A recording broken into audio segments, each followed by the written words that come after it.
God bless you all. Chapter 21. Treason. Side by side, amongst many, the three foul mouths of that villainous worm which pierces the heart of the world stand out: Judas, Brutus, and Cassius. Let us return to the felonies of Rome to discover Brutus, marked out by the hand of God with a knife. To refer back to those origins, to savor that sweet poison, is certainly never pleasant, but it is imperative to draw out certain painful memories from the depths of centuries. In anguished grieving, without any boasting and in a novel state of alertness, I clearly retain the vivid recollection of my Roman reincarnation known by the name of Julius Caesar. At that time, I had to sacrifice myself for humanity, establishing the setting for the fourth subrace of this our fifth race origin. Blessed God and Virgin Mary. If ever I committed a very grave error, it was in that ancient period of time when I became a member of the Order of Geretera. However, it is obvious that the gods wished to pardon me. To elevate oneself to the highest point above one's acquaintances is in truth not easy, but evidently I managed it, to the surprise of the Roman aristocracy. I do not feel conceited whilst relating this, because I well know that only the ego likes to scale, to climb to the top of the ladder, to feel as such, etc. In narrating this, I am carrying out my duty, that is all. When leaving for Gaul, I begged my beautiful wife Calpurnia to send our two sons to meet me on my return. Brutus was dying of envy, remembering my triumphant entrance into the eternal city yet. He seemed to have purposely forgotten my dreadful suffering on the battlefields. The right to govern that empire was certainly not given to me as a gift. The divine and the humans well knew how much I had suffered. I could have saved myself from that treacherous conspiracy if I had known to listen to the old astrologer who visited my mansion. Unfortunately, the demon of jealousy tortured my heart. That old man was very friendly with Calpurnia, and this was not much to my liking. On the morning of that tragic day, when I rose from the nuptial bed, my head wreathed with laurels, Calpurnia told me of her dream. She had seen a vision of night in which a star had fallen from the skies to earth, and she warned and begged me not to go to the Senate. My wife's pleading was in vain. Today I will go to the Senate, I responded imperiously. Remember that family friends have invited us for a meal today in the outskirts of Rome. You accepted the invitation, retorted Calpurnia. I cannot attend that meal, I objected. Are you going to leave the family waiting, then? I have to go to the Senate.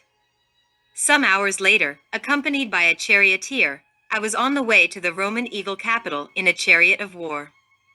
I soon arrived there amidst the tremendous cheering of the enthusiastic crowd. Long live Caesar, they shouted. Some of the city's notability surrounded me in the atrium of the Capitol. I answered their questions, clarifying some points, etc. Suddenly, unexpectedly, the old astrologer appeared before me, he who had previously warned me about the terrible dangers of the Ides of March. Discreetly, he handed me a piece of parchment upon which were written the names of the conspirators. The poor old man wanted to save me, but all was futile. In the event, I did not listen to him. Besides, I found my attention too occupied by so many illustrious Romans. Later, feeling invincible and invulnerable, with that Caesarian attitude which characterized me, I advanced in the direction of the Senate, passing the Olympian columns of the Capitol. But alas, the conspirators were waiting in ambush behind those heroic pillars. The sharp blade of the murderous dagger ripped my back. Accustomed by many battles, instinctively I tried to grasp my sword, but I felt faint. I saw Brutus and exclaimed, "You too, my son?" Then, the terrible fate bore my soul away. Poor Brutus. The ego of envy had devoured his insides, and the outcome could not have been otherwise. I had 2 more reincarnations in the august Rome of the Caesars, and later very varied existences with magnificent Dharma in Europe during the Middle Ages and the Renaissance.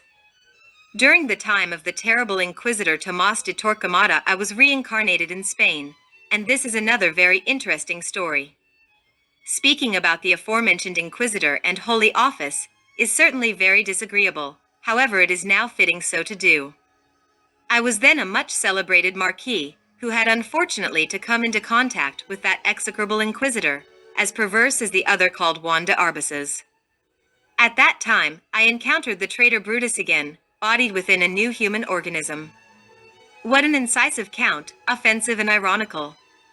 He mocked me. What insults! What sarcasm! I wanted no involvement whatsoever in new controversies and had no appetite for anger. The coarseness, vulgarity, and lack of culture of that nobleman displeased me frightfully. But I did not want to criticize him. It seemed to avoid new duels, and for that reason I sought the Inquisitor. One day, early in the morning, I made my way to the Palace of Inquisition. I had to find an intelligent solution to my time-worn problem. Ah, my dear Marquis. It's a wonder to see you here. In what way can I be of service? So, the monk answered my greeting as he settled as always in the doorway of the palace, where the duties of holy office took place. Many thanks, your reverence, I said. I come to request an audience with my lord, the Inquisitor. Today there are numerous visitors, my dear Marquis, but because it is you, I shall procure an audience immediately. So, saying, the friar disappeared, returning moments after. Come in, my dear Marquis, I have arranged your audience, he called. Many thanks, your reverence, I replied. I crossed the courtyard and entered a hall which was in complete darkness. I went to another chamber and found that one in gloom also. Finally I entered the third room, and above a table shone a lamp. There, I met the dreadful Inquisitor Torquemada. That cenobite resembled a saint, of course. What an expression! What a beatific attitude! Such a pious posture! Upon his chest a crucifix glittered. All that sanctimony, my God! What extremely horrifying hypocrisy! It was obvious that the Pharisee ego was strongly established in that blue monk. After many greetings and bows in accordance with the customs of that time, I sat before the table next to the friar. How can I be of service, Marquis? Speak up. Thank you very much, your lordship. The fact is that the Count so-and-so has made my life impossible. He insults me because of envy, ridiculing me, he slanders me, etc. Oh, don't worry about that, Marquis. We have already had many complaints against this Count. I will give orders for his arrest immediately. We will imprison him in the Martyr's Tower. We will pull out the nails of his hands and feet, and will pour molten lead on his fingers to torture him. Then, we will sear the soles of his feet with burning coals, and finally shall burn him alive on a bonfire. But, for God's sake, had that monk gone mad? I never thought it would go this far. All I sought in that inquisitorial house was a Christian admonition for the Count, in whom had been reincorporated those values which were formerly ingrained in Brutus' personality. Seated before the sacred table, that blue monk with his penitent countenance, the attitude of a pious anchorite, a crucifix hanging from his neck.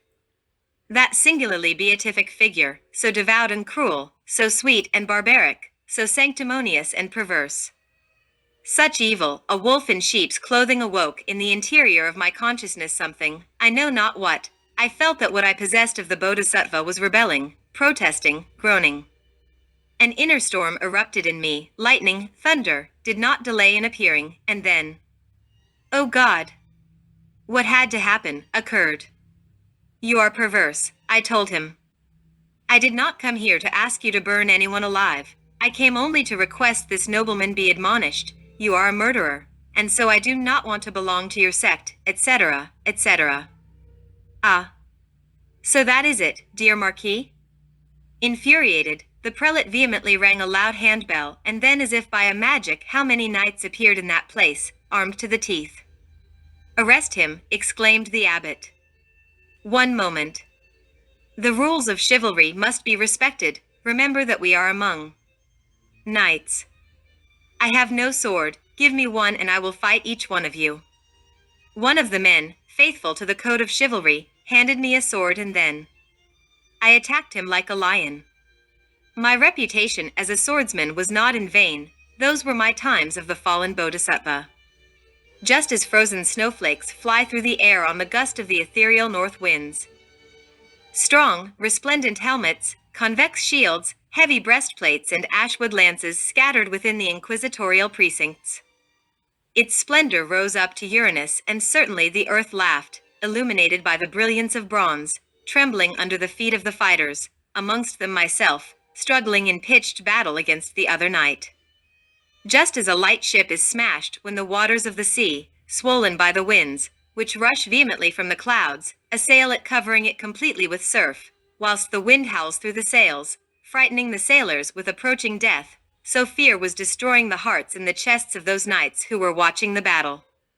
Obviously, I was victorious in the uproarious clash of steel, only I missed the best thrust to put that fighter out of combat. Terrified by the inevitable proximity of the terrible sovereign fates, the knights forgot all rules of chivalry, and then as a mob they attacked me. I did not expect that. It was too hard for me to defend myself against that well-armed throng. I had to struggle until I was exhausted, weakened, beaten, for they were many.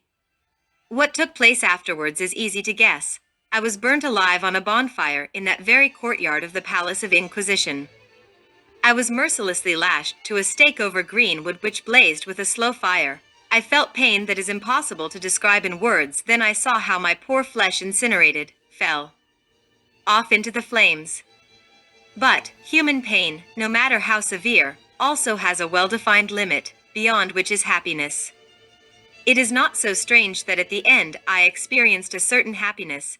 I felt about me something very pleasant, as if a refreshing and beneficent shower had fallen from the sky. It occurred to me to take a step. How light I felt! I left the palace walking very slowly, very slowly. I weighed nothing. I was disembodied. So it was that I died during the dreadful period of the Holy Inquisition. The 14th arcane from the Golden Book, the Tarot, teaches us that the water of life flows from one amphora to another. It is not so strange that after that tempestuous reincarnation, with so many noble titles which were of no avail before the terrible Inquisitor Thomas de Torquemada, I returned to take a physical body. At that time, I was called Simeon Bleller, and I traveled through New Spain, Nueva España. It is not my purpose to speak about my new life in this present chapter, nor about my previous existence in long ago Porphyritic Mexico. I only wish now to tell of my present-day reincarnation. Life's nemesis had to renew my contact with those values which were formerly reincorporated in the personality of Brutus. I permitted a certain gentleman, who returned with such values, to do a particular job in the temple. Many people listened to him, and he even seemed to be full of sincerity. He spoke of gnosis, and the people applauded. But suddenly something unusual happened. One day he entered the sanctuary with an aggressive attitude. He stormed. He thundered. He flashed. He became an insulter. I then confined myself to forgiveness and blessing. Then afterwards he menacingly withdrew. That ego had returned to its old deeds with its well-known slanders and threats. Such absurdities and unfounded defamation had as its background certain baseless dreams, in which he saw me in very dark streets committing fabricated crimes. It becomes manifestly clear that the perverse spirit which he saw in his absurd dreams was an ego he created himself in ancient Rome. This ego of Brutus assumed my very own form and figure on his subconscious impulses. It is fitting to comment that one of his other egos assumed a Jesus Christ-like form and entrusted him with a mission to assassinate me. This he publicly declared in the square. In order to be freed from such an ancestral enemy, it was necessary to put the matter into the hands of Anubis, the head of the Lords of Karma. Since then, Brutus has become estranged to me, and it has been a long time since I have seen him in this physical world. From what has been said about Brutus and his dreamlike visions, it is clear that nobody can really become a competent investigator of life in the superior worlds until they have dissolved the psychological ego and all the subjective elements which condition perception. Ungrateful to his benefactors, with much work as a knight, nonetheless Brutus accepted gnosis and the Sahaja Mithuna, without restraining himself in the knowledge of a cause, but turning his back on the guru. Master, he worked in Vulcan's fiery forge in vain, because Devi Kundalini never rewards treason. Even if one works very seriously with sex yoga, the igneous serpent of our magic powers will never ascend the spine of traitors, murderers, adulterers, rapists, and perverts. Devi Kundalini never becomes an accomplice to crime. The sacred fire ascends in accordance with the merits of the heart. Sexual magic is essential, but without sanctity, spiritual achievement is impossible. Brutus was lamentably mistaken in thinking Kundalini to be mechanical. The Divine Mother is very exacting. For the indignant all doors, but one is closed, that of repentance. Unfortunately, Brutus did not wish to knock on that door, and instead of rising up through the spinal canal, the sacred fire was cast down from the coccyx, transforming itself into the abominable organ. Kundartagwaiter, Satan's tail. One starry night in the superior worlds, whilst talking with my great friend, the radiant angel Adonai, who now has a physical body, I received an extraordinary piece of news. That man, Brutus, said the angel has awoken in evil and for evil. This was confirmed some days later upon encountering him in the superior worlds. We conclude the present chapter with the words heard in ecstasy by Daniel, the eternal prophet, which refer to the end of time. And many of them that sleep in the dust of the earth shall awake, some to everlasting life, and some to shame and everlasting contempt. And they that are wise shall shine as the brightness of the firmament, and they that turn many to righteousness will shine as the stars for ever and ever. But you, O Daniel, shut up the words and seal the book, until the time of the end. Many shall run to and from, and knowledge shall be increased. Chapter 22. Understanding. To try to understand any kind of psychological defect in depth, we have to be honest with ourselves. Unfortunately, Pilate, the demon of the mind, always washes his hands, is never guilty, never recognizes his errors. We must recognize our own mistakes without self-justification, excuses, and without any kind of evasion. Self-exploration is essential for profound self-knowledge and the departure from a radical zero base. The interior Pharisee is an obstacle to comprehension. To presume that we are virtuous is absurd. Once I asked my teacher the following question: is there any difference between your divine monad and mine? The master answered, none, because you and I and every one of us is no more than an rotten snail within the innermost bosom of the Father. To judge others and label them as black magicians is incongruous, because all human beings, as long as they have not dissolved the pluralized ego, are black magicians more or less. The intimate exploration of ourselves is certainly something to be taken very seriously. The ego is in reality a book of many volumes. Instead of paying homage to the execrable demon Algol, it is better to drink the wine of meditation in the goblet of perfect concentration. Full attention, natural and spontaneous, in whatever we are interested in without artificialities, is truly perfect concentration. Any error is multifaceted and inevitably operates in the 49 dens of the subconscious. A psychological gymnasium is indispensable. Fortunately, we have it in life itself. The path of family life with its infinite, sometimes painful details, is the best chamber of the gymnasium. The productive and creative job through which we earn our daily bread is another chamber of marvels. Many aspirants to the superior life desperately wish to escape their workplace, not to walk round the streets of their village, to take refuge in the forest with the intention of seeking ultimate liberation. Those poor people are like silly children who play truant, who do not attend classes, who search for escape. To live from instant to instant in a state of alert perception, alert novelty, like the lookout in time of war, is both essential and imperative if in reality we want to dissolve the pluralized ego. In human interrelations, in the coexistence with our fellow human beings, there are infinite possibilities of self-discovery. It is well known that in these interrelations, the multiple defects we carry hidden in the unknown depths of the unconscious always emerge naturally, spontaneously, and, if we are vigilant, we see and discover them. However, it is obvious that self-vigilance must always proceed from moment to moment. A discovered psychological defect must be completely understood in the various recesses of the mind. In-depth comprehension is impossible without the practice of meditation. Any intimate defect is multifaceted and has diverse links and roots, which have to be studied judiciously. Self-revelation is possible when there is complete understanding of the defect that we sincerely want to eliminate.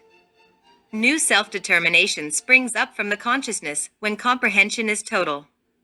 Superlative analysis is useful if it is combined with deep meditation, then the flame of comprehension appears. The dissolution of all those aggregate psyches, which constitute the ego, is hastened if we know how to take maximum advantage of the worst adversities. The difficult psychological gymnasiums in the home, the street, or at work always offer the best opportunities. To covet virtues is absurd. It is better to make radical changes. Control of intimate defects is superficial and condemned to failure. Deep change is fundamental, and it is possible only by wholly understanding every mistake. By eliminating the aggregate psyche that constitutes the myself, the ID, we establish adequate foundations for correct action in our consciousness. Superficial changes serve no purpose. We urgently need, without postponement, in-depth change. Understanding is the first step and elimination the second. Chapter 23. Elimination. Subliminal chemical intercourse causes transcendental nervous tremors and extraordinary auric vibrations between the very different components of the human couple Adam-Eve. Divine radiations of a sexual kind have been qualified by the best esoteric writers as odic light. Science, having commenced the study of the astral theory of the human body, sees fit to use the terminology of ancient tradition for greater simplicity. Here the OD is, beyond any doubt, the brilliant positive active magnetism which is directed by the marvelous power of the conscious will. Here the OB is the passive magnetic fluid very wisely governed by the intelligent faculty known as creative imagination. Here the AUR is the distinguished luminous agent, the genius lucus of the cosmic amphitheater. A regal image which guards with sublime harmony the sexual magnetism of Eros is known as the famous caduceus of Mercury encircled by snakes. The flaming solar viper on the right represents OD. The moist lunar snake on the left allegorizes OB. At the magnificent tip of the mysterious caduceus, gloriously shines the globe of AUR, or the equivalent to light. Through metaphysical intercourse, the nitrogen and magnesium of ancient alchemists, the polarized astral light undergoes remarkable change. Such intimate alteration secretly influences electrochemical relations in the most vital units of our organism in order to transform its structure. Waldemar says, when chemists tell us that all the biocatalysts of an organism appear to be an ordered system of inferior telecausal factors, which act in accordance with life, in other words, in the service of the superior objectives of the organism, it is not difficult to conclude that the formation of internal emotions, reflections, and impulses depend on the radiocausal factors of the aura. Let us look, in a comparative way, says Waldemar, at the relationship between the living substance of ions and electrons, and we will be considerably nearer to comprehending the aforementioned. It is clear and obvious that at that marvelous instant in the Garden of Delights, at the exquisite moment when the male organ enters deep into the woman's vagina, a very exceptional kind of electric induction takes place. It is undoubtable then that the telecausal factors of the aura undergoing electric impulses offer surprising possibilities. In-depth psychological change can emerge in the profundity of the consciousness if we know how to intelligently make use of the cosmic opportunity presented to us. We lose such a marvelous opportunity only when we intend to gratify our senses. Unhappy wretch, the Samson of the Kabbalah who allows Delilah to make him sleep, the Hercules of science who exchanges the scepter of power for the spindle of Onphalia. Very soon he will feel the vengeance of Deianira, and there will be no alternative but the fire of Mount Ada to escape the devouring torments of the tunic of Niso. Lustfulness is an abomination. To fall like a beast into the bed of Procrustes is equivalent to the loss of the best opportunities. Instead of the fatal incontinence of the sexual libido, it is better to pray. It is written with words of fire in the Book of All Enigmas that intercourse is a form of prayer. The Gnostic patriarch, St. Augustine, stated emphatically, "Why are we not to believe that human, before the fall into sin, could dominate the sexual organs in the same way as they do the other parts of the body? which serve soul through desire without either trouble or excitation. Saint Augustine proposes the incontrovertible thesis that only after sin or taboo was libido formed, despotic agitation, arbitrary carnality, or instinct, uncontrollable sexual potency. After sin, nature, which was not previously ashamed, sensed libido, noticed and felt shame, because the sovereign power which it originally gave to all parts of the body was lost. The secret of happiness of the inner God of each creature consists in the relationship of he with himself. The correct divine state is, beyond all doubt, that of supreme happiness, desire, and sexual enjoyment which remains invariable through the eons and which comes from the relationship of the divinity with itself. In ultimate extremity, the seven cosmos that shine gloriously in infinite space, sexually entwine. Why should microcosmic man be an exception? He and SHE always adore each other, you know that. Sexual joy, then, is a legitimate right of man and comes, as we have already said, from the relationship of divinity with itself. In other words, we emphasize transcendental reality by saying that sexual joy is terribly divine. Saint Albert said that spiritual man must direct carnal intercourse towards a moral objective and that a sexual function based only on the pleasure of the senses pertains to the most infamous of vices. In these instances, it is appropriate to remember that the tablets of law, wherein Moses inscribed by order of Iadhev the brilliant precepts of the Decalogue, are nothing but a double spear of runes upon the phallic significance of which we must meditate profoundly. Love is the fiat lux of the Book of Moses, the great cosmic sexual desideratum, the divine law for all continents, seas, worlds, and spaces. The Sahaja Maithuna, sex yoga, is the glittering, eternal foundation of the luminous and spermatic fiat of the first moment.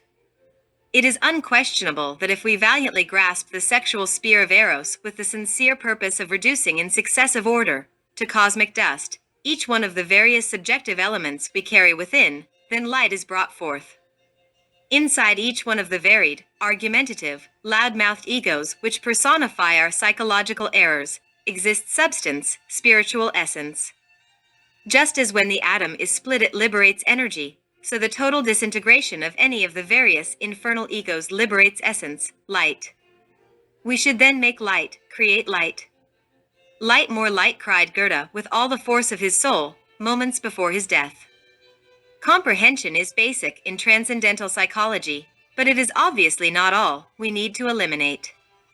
The key is in Devi Kundalini, the igneous serpent of our magic powers.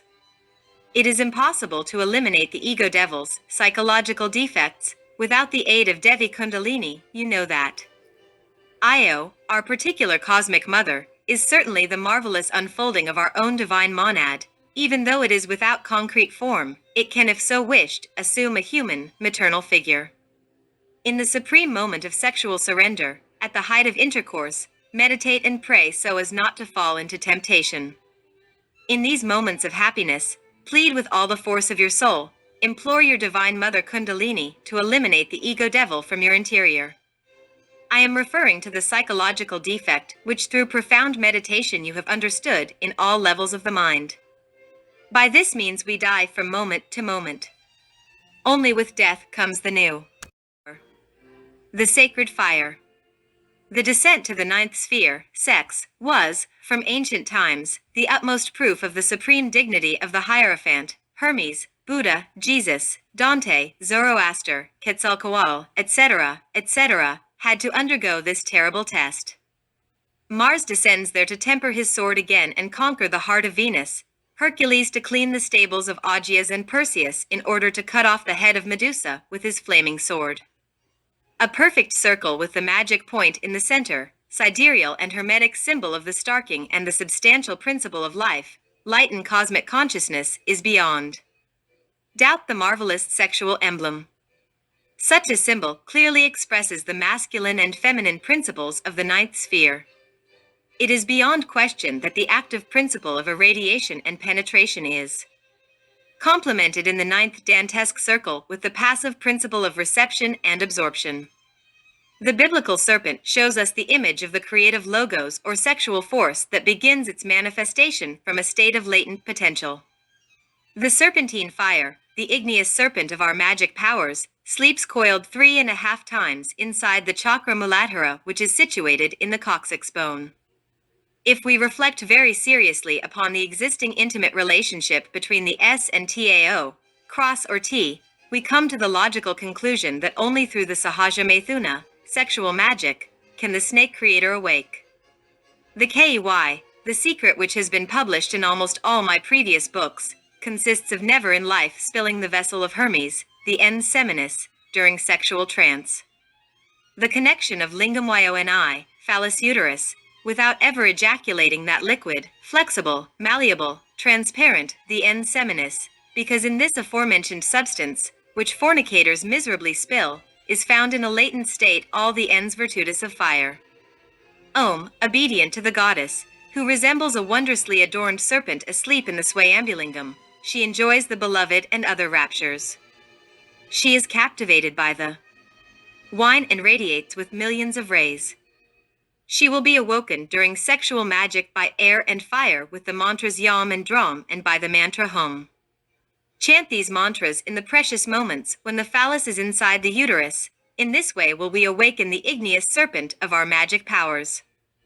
E-A-O is the basic mantra fundamental to the Sahaja Methuna. Intone each letter separately, prolonging its sound when working in the laboratorium oratorium of the third logos, in full metaphysical intercourse. The sexual transmutation of ens seminis into creative energy is a legitimate axiom of Hermetic wisdom. The polarization of this type of cosmic energy within the human organism was from ancient times very carefully analyzed in the initiation schools of Egypt, Mexico, Greece, India, Persia, etc. The miraculous ascension of seminal energy to the brain is possible owing to a certain pair of nerve cords in the shape of an 8, which unwind splendidly round to the right and left of the spinal column. We have come then to the caduceus of Mercury, with the spirit's wings wondrously open. The aforementioned pair of nerve cords can never be encountered with the scalpel. These two threads are much more of an ethereal, four-dimensional nature. Without doubt those are the two witnesses of the apocalypse of St. John, the two olives and the two candlesticks which are before the God of the world. In the sacred country of the Vedas, this pair of nerves are traditionally known by the Sanskrit names of Ida and Pingla. The first being connected to the left nostril, the second to the right. It is clear that the first of these two nadis is of a lunar nature and evidently the second is of a solar type. Many Gnostic students may be a little surprised to learn that Ida has a cold and lunar nature and with its roots in the right testicle. The information that Pingla is an exclusively solar type and actually starts from the left testicle can seem a little unusual and peculiar to many disciples in our international Gnostic movement. However, we should not be surprised because everything in nature is based on the law of polarities. The right testicle meets its opposite pole precisely at the left nostril. The left testicle meets its perfect opposite pole at the right nostril. Gnostic esoteric physiology teaches us that in the female sex the two witnesses start from the ovaries. Undoubtedly, in women the arrangement of this pair of temple olives is harmoniously inverted. Ancient traditions that emerge as if by magic from the deep night of all ages say that when the solar and lunar atoms of the seminal system make contact in the tribene near the coccyx, then electric induction, a third force of magic type awakens. I refer to the Kundalini, the mystic fire of the Gnostic art through which we can reduce the animal ego to cosmic dust. It is written in the age-old texts of ancient wisdom that the inferior orifice of the spinal cord in ordinary people is hermetically sealed. It is opened by seminal vapors so that the sacred snake can get through. All along the spinal cord a marvelous interplay is processed of various canals which permeate and interpenetrate one another without confusion because they are located in different dimensions. It is not superfluous to mention the glorious Sushumna, the famous Chitra, Centralis, and Brahmanadi. Unquestionably from the latter ascends the blazing fire. When dealing with truth, we must be very honest.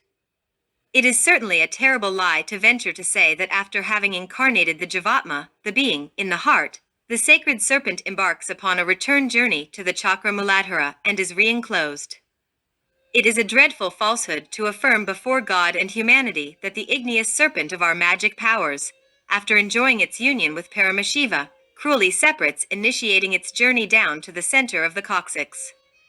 Such a fatal return, such a descent to Muladhara, is only possible when the initiate spills the semen in the act of intercourse and thereby loses the flaming sword and falls headlong into the abyss beneath the terrible ray of cosmic justice. The ascension of the Kundalini along the spinal cord is achieved very slowly in accordance with the heart's merits. The fires of the heart control the miraculous development of the sacred serpent. Devi Kundalini is not something mechanical as many suppose. The igneous serpent is only awakened with genuine love between husband and wife, and it will never rise up along the medullar canal of adulterers. In a previous chapter of this book, reference was made to 3 types of seducers: Don Juan Tenorio, Casanova, and the devil. The third is obviously the most dangerous. We must therefore not be surprised that this class, the diabolic type, under the pretext of practicing the Sahaja Maithuna, seduces many naive young women. It is well to know that when Hadith, the winged serpent of light, awakens to begin its course up along the spinal cord, a mysterious sound is emitted very similar to that of any viper when teased with a stick. The diabolic type whose seduction is here, there, and everywhere under the pretext of working in the ninth sphere, who abandons his wife because he thinks she will not be useful to him for the work in the fiery forge of Vulcan, instead of awakening Kundalini, will awaken the abominable organ Kundartagwaiter. A certain initiate, whose name will not be mentioned in this treatise, commits the error of attributing to the Kundalini all the sinister qualities of the abominable organ Kundartagwaiter. It is evident that such an error causes very serious damage among the circles of pseudo-esotericists and pseudo-occultists. It is urgent to understand without delay that it is impossible to eliminate all the brawling, loud-mouthed egos we carry within if we do not call on the help of Kundalini. The initiate who commits the crime of declaring himself against Kundalini at an ill-fated moment will be punished accordingly by the judges of the law of Katansia. I refer to the judges of superior karma, before whom the masters of the White Lodge appear. In the name of that which has no name, I say, Kundalini is the mystic. Duality, Godmother Isis, Mary, or, better called, Ramayo, Adonia. Insuberta, Rea, Sibyles, Tonanzin, etc., the transcendental unfolding of every divine monad in the very depths of our being. Analyzing the roots, I clarify. The word Kundalini comes from 2 terms, Kunda and Lini. Kunda reminds us of the abominable organ Kundartagwaiter. Lini, Atlantean word signifying the end. Kundalini, the end of the abominable organ Kundartagwaiter. It is obvious that with the ascent of the sacred flame along the medullar canal, the organ of abominations reaches its end and concludes the blind force of Fohat. This negative Fohat is the sinister agent in our organism through which the idioplastic becomes a series of egos which personify our psychological defects. When the fire is cast downwards from the chakra of the coccyx, the tail of Satan appears, the abominable organ Kundartagwaiter. The hypnotic power of the organ of Aquilars holds the human multitude asleep and depraved. Those who commit the crime of practicing black tantrism, sexual magic with seminal ejaculation, evidently awaken and develop the organ of all fatalities. Those who betray their guru or master, even if practicing white tantrism, without seminal ejaculation, will obviously set the organ of all evils in action. Such sinister power opens the 7 doorways of the lower abdomen, the 7 infernal chakras, and converts us into terribly perverse demons. Chapter 25. The Seminal Pearl.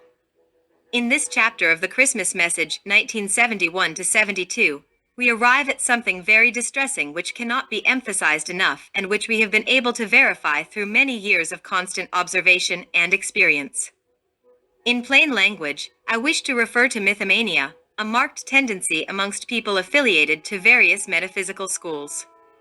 Apparently very straightforward people, after hallucinations, become mythomaniacs overnight. Without doubt, such people with subjective psyches almost always manage to take many who are unwary by surprise, they in their turn becoming followers. The mythomaniac is like a wall without foundations. A light push is enough for it to become rubble. The mythomaniac believes that occultism is like the twinkling of an eye, and overnight he declares himself to be Mahatma, a resurrected master, Hierophant, etc. The mythomaniac generally has impossible lures and invariably suffers from what is called delusions of grandeur. This type of people present themselves as reincarnations of masters or fabulous legendary heroes from fiction. However, it is clear that we must place emphasis on something that deserves explanation. Egotist centers of the animal subconscious, which in interchangeable relations follow determined mental groups, can through association and imaginary reflexes rouse something like spirits, which are almost invariably only illusory forms, personifications of the same pluralized ego. It is not unusual for some psychic aggregate to assume a Jesus Christian form in order to issue false oracles. Any of these many entities which in conjunction constitute that which is called ego can, if it so wishes, acquire the form of a Mahatma or Guru, and so when the dreamer returns to a state of wakefulness, will say of himself, I am self-realized, I am a master.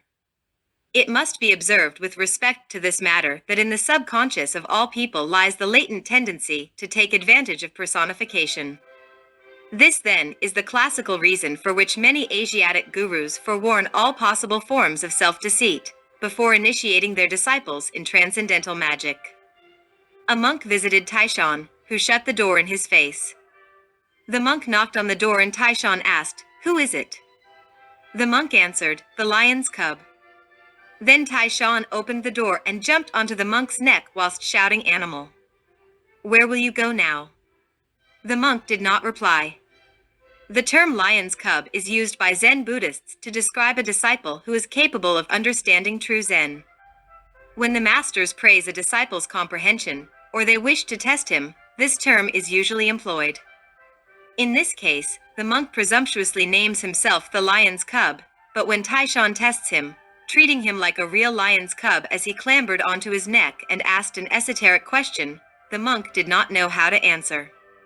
This is evidence that the monk lacked the authentic understanding which he pretended to possess. Such a monk was in fact a man whose consciousness was asleep, was sincerely mistaken. A mythomaniac. One day, in the monastery of Nanchuan, monks from the East Wing had a fight with those from the West Wing over possession of a cat. All of them gathered round Nanchuan for him to officiate as judge. Brandishing a knife in one hand and the cat in the other, Nanchuan said, If any of you can guess what has to be said, the cat will be saved, otherwise, I will cut it in two. Not one of the monks knew what to say. And so, Nanchuan killed the cat. That night when Chao Cho returned to the monastery, Nanchuan asked him what he would have said if he had been present. Chao Cho took off his straw sandals, placed them on his head, and went away. Then Nanchuan commented, Oh, if you had been here, the cat would have been saved. Chao Cho was obviously a man of awakened consciousness, a genuine Illuminati. It is impossible to awaken the consciousness, making it totally objective, without previously eliminating the subjective elements of perception. Such subhuman elements are formed by the whole multiplicity of brawling, loud-mouthed egos that in conjunction constitute the ego, the myself. The essence, imprisoned within all the subjective, incoherent entities, sleeps profoundly. The annihilation of each one of these subhuman entities is essential to liberate the essence. Only by the emancipation and consequent awakening of the essence does enlightenment come. Hindustani yogis try to awaken consciousness through the Kundalini. Unfortunately, they do not teach the didactics, the procedure. They say that when the Kundalini sleeps coiled within the chakra Muladhara, man is awakened in this vale of tears. This is an absolutely false, because the intellectual humanoid wherever found, whether in the physical world or in the superior dimensions of nature, is always asleep. They say that when the Kundalini wakes, man sleeps in this bitter land, loses consciousness of the world and penetrates into his causal body. Such an affirmation is profoundly utopian for two reasons. 1. The three-brained, three-centered biped mistakenly called man, is always asleep here and now. Not only has he already lost planetary consciousness, furthermore, and this is worse, he continues to degenerate. 2. The rational animal has no causal body. he must fabricate it through sexual alchemy in the fiery forge of Vulcan. The most important principle is that, when the Kundalini is awakened, it ceases to be as a static power and is transformed into a dynamic potency. To learn to manage the active power of Kundalini is imperative in order to awaken consciousness. At the height of chemical intercourse, we must intelligently direct the rays of Kundalini against the red demons, egos, within which the essence, the consciousness, is unfortunately trapped. The hunter who wants to catch 10 hares at the same time catches nothing. So also, the Gnostic who yearns simultaneously to eliminate the various egos fails lamentably. Esoteric work which is directed towards the dissolving of any psychological defect is a veritable riddle. Not only must we previously understand the defect in question in each and every subconscious level of the mind, moreover we must eliminate each of the egos which characterize it. By any reckoning, it is outstandingly clear that very lengthy and patient work is necessary for the elimination of any psychological defect. Many aspirants who have arrived in this three-dimensional Euclidean world absolutely chaste, failed miserably in the supersensitive worlds when put to the test, demonstrating with conclusive and definitive facts that they were fornicators and adulterers. Any psychological defect can disappear from the intellectual zone and continue existing in the various regions of the subconscious. Someone could be an honorable person in this physical world and ever as far as the 48th subconscious zone and nonetheless fail in the 49th. Now our beloved readers must reflect and understand how difficult it is to awaken the consciousness, to become a lion's cub, understand true Zen and experience Tao. It is not so easy to awaken the consciousness. It is necessary to liberate the essence to remove it from within its subconscious habitation, to destroy such habitats, turning them to dust. This is a gradual process, very slow, painful and difficult. The amount of liberated essence is proportionate to the percentage of increased consciousness. The intellectual humanoids, mistakenly called men, in truth possess only 3% of consciousness. If they had even 10%, wars would be impossible on the face of the earth. The original essence, which is liberated at the beginning of the process of death, is unquestionably that becomes the seminal pearl. This is the mathematical point of consciousness mentioned in the Gospel of Tao. Here the mystery of the golden blossom begins. The mythomaniac boasts of being enlightened without having liberated the essence, without even possessing the seminal pearl. People with subjective psyches are absolutely utopian. They mistakenly suppose that they can be enlightened without having achieved the death of the ego in a radical and definitive way. These people do not want to understand that by being self-imprisoned, genuine, objective enlightenment is completely impossible. It is obvious that when the essence is bottled up within the pluralized ego, self-imprisonment exists. The imprisoned essence only functions in accordance with its own conditioning. The ego is subjective and subhuman. Obviously, the perceptions that the essence receives through the senses of the pluralized ego are deformed and absurd. This invites us to comprehend how difficult it is to reach true objective enlightenment. The price of enlightenment is paid with one's own life. In the sacred land of the Vedas, there are cellist disciples that after 30 years of intensive work are only at the beginning, in the prologue of their work. The mythomaniac wants to be enlightened overnight, presumes to be wise, and believes himself a god. Chapter 26. The Golden Embryo. The mystery of the golden blossom says, purify your heart, clean your thoughts, cut down your appetite, and conserve the semen. If thoughts are durable, so too will be the semen. If the semen is durable, so also will be the power. If the power is lasting, the spirit will be as well. The power of the kidneys is located under the symbol of water. When the impulses are roused, it flows downwards, directed to the exterior, and produces offspring. When it is directed back by the power of thought, upwardly invading the crucible of the Creator, it refreshes and nourishes heart and body. It is the ebb tide method. These are words from the cited Taoist text. Let us now transcribe another Tantric asana by the princely author of the Anangaranga. This is the posture Utbhaya. This physical act is carried out standing up. Only men who are physically very strong use this posture. A. Firstly, the couple stand facing each other. Then the man takes the woman between his knees. He lifts her, supporting her in the crook of his arms, and performs intercourse while she holds his neck. B. The man raises one of the woman's legs while she keeps the other firmly on the floor. Young women find this position especially pleasing. C. While the man stands with his legs spread apart, the woman holds him in her arms with her legs round his hips. He supports her with his hands in such a way that she is completely suspended from him. It is vital, cardinal, and definitive in life never to ejaculate seminal fluid.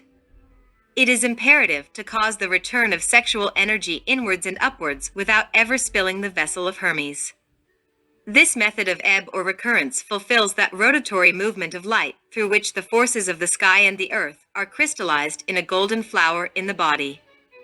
Seminal energy that is directed outwards, flowing downwards, produces a dissipation and diminishing of spiritual consciousness. Through the sublimation of life and the procreative forces, the phenomenon of rebirth can be reached. The point of the vital elixir, the seminal pearl, is born, thus forming the golden embryo or pure eternus, which develops and transforms our immortal, spiritual principles. The wise author of Anangaranga teaches us another very interesting tantric asana that I shall subsequently transcribe. Elephant position. The woman lies down in such a way that her face, breast, and belly touch the bed or rug. The man then approaches her from behind and introduces his virile member very gently into the vulva, retiring before spasm to avoid ejaculating the semen. The Purusharada Bandha makes the woman the active element whilst the man stays passive lying on his back. She positions herself on top of the man, grasping the phallus in her right hand and introducing it into her vulva. She then initiates a very slow, delightful, erotic movement while invoking Kamadeva to help her in the Methuna.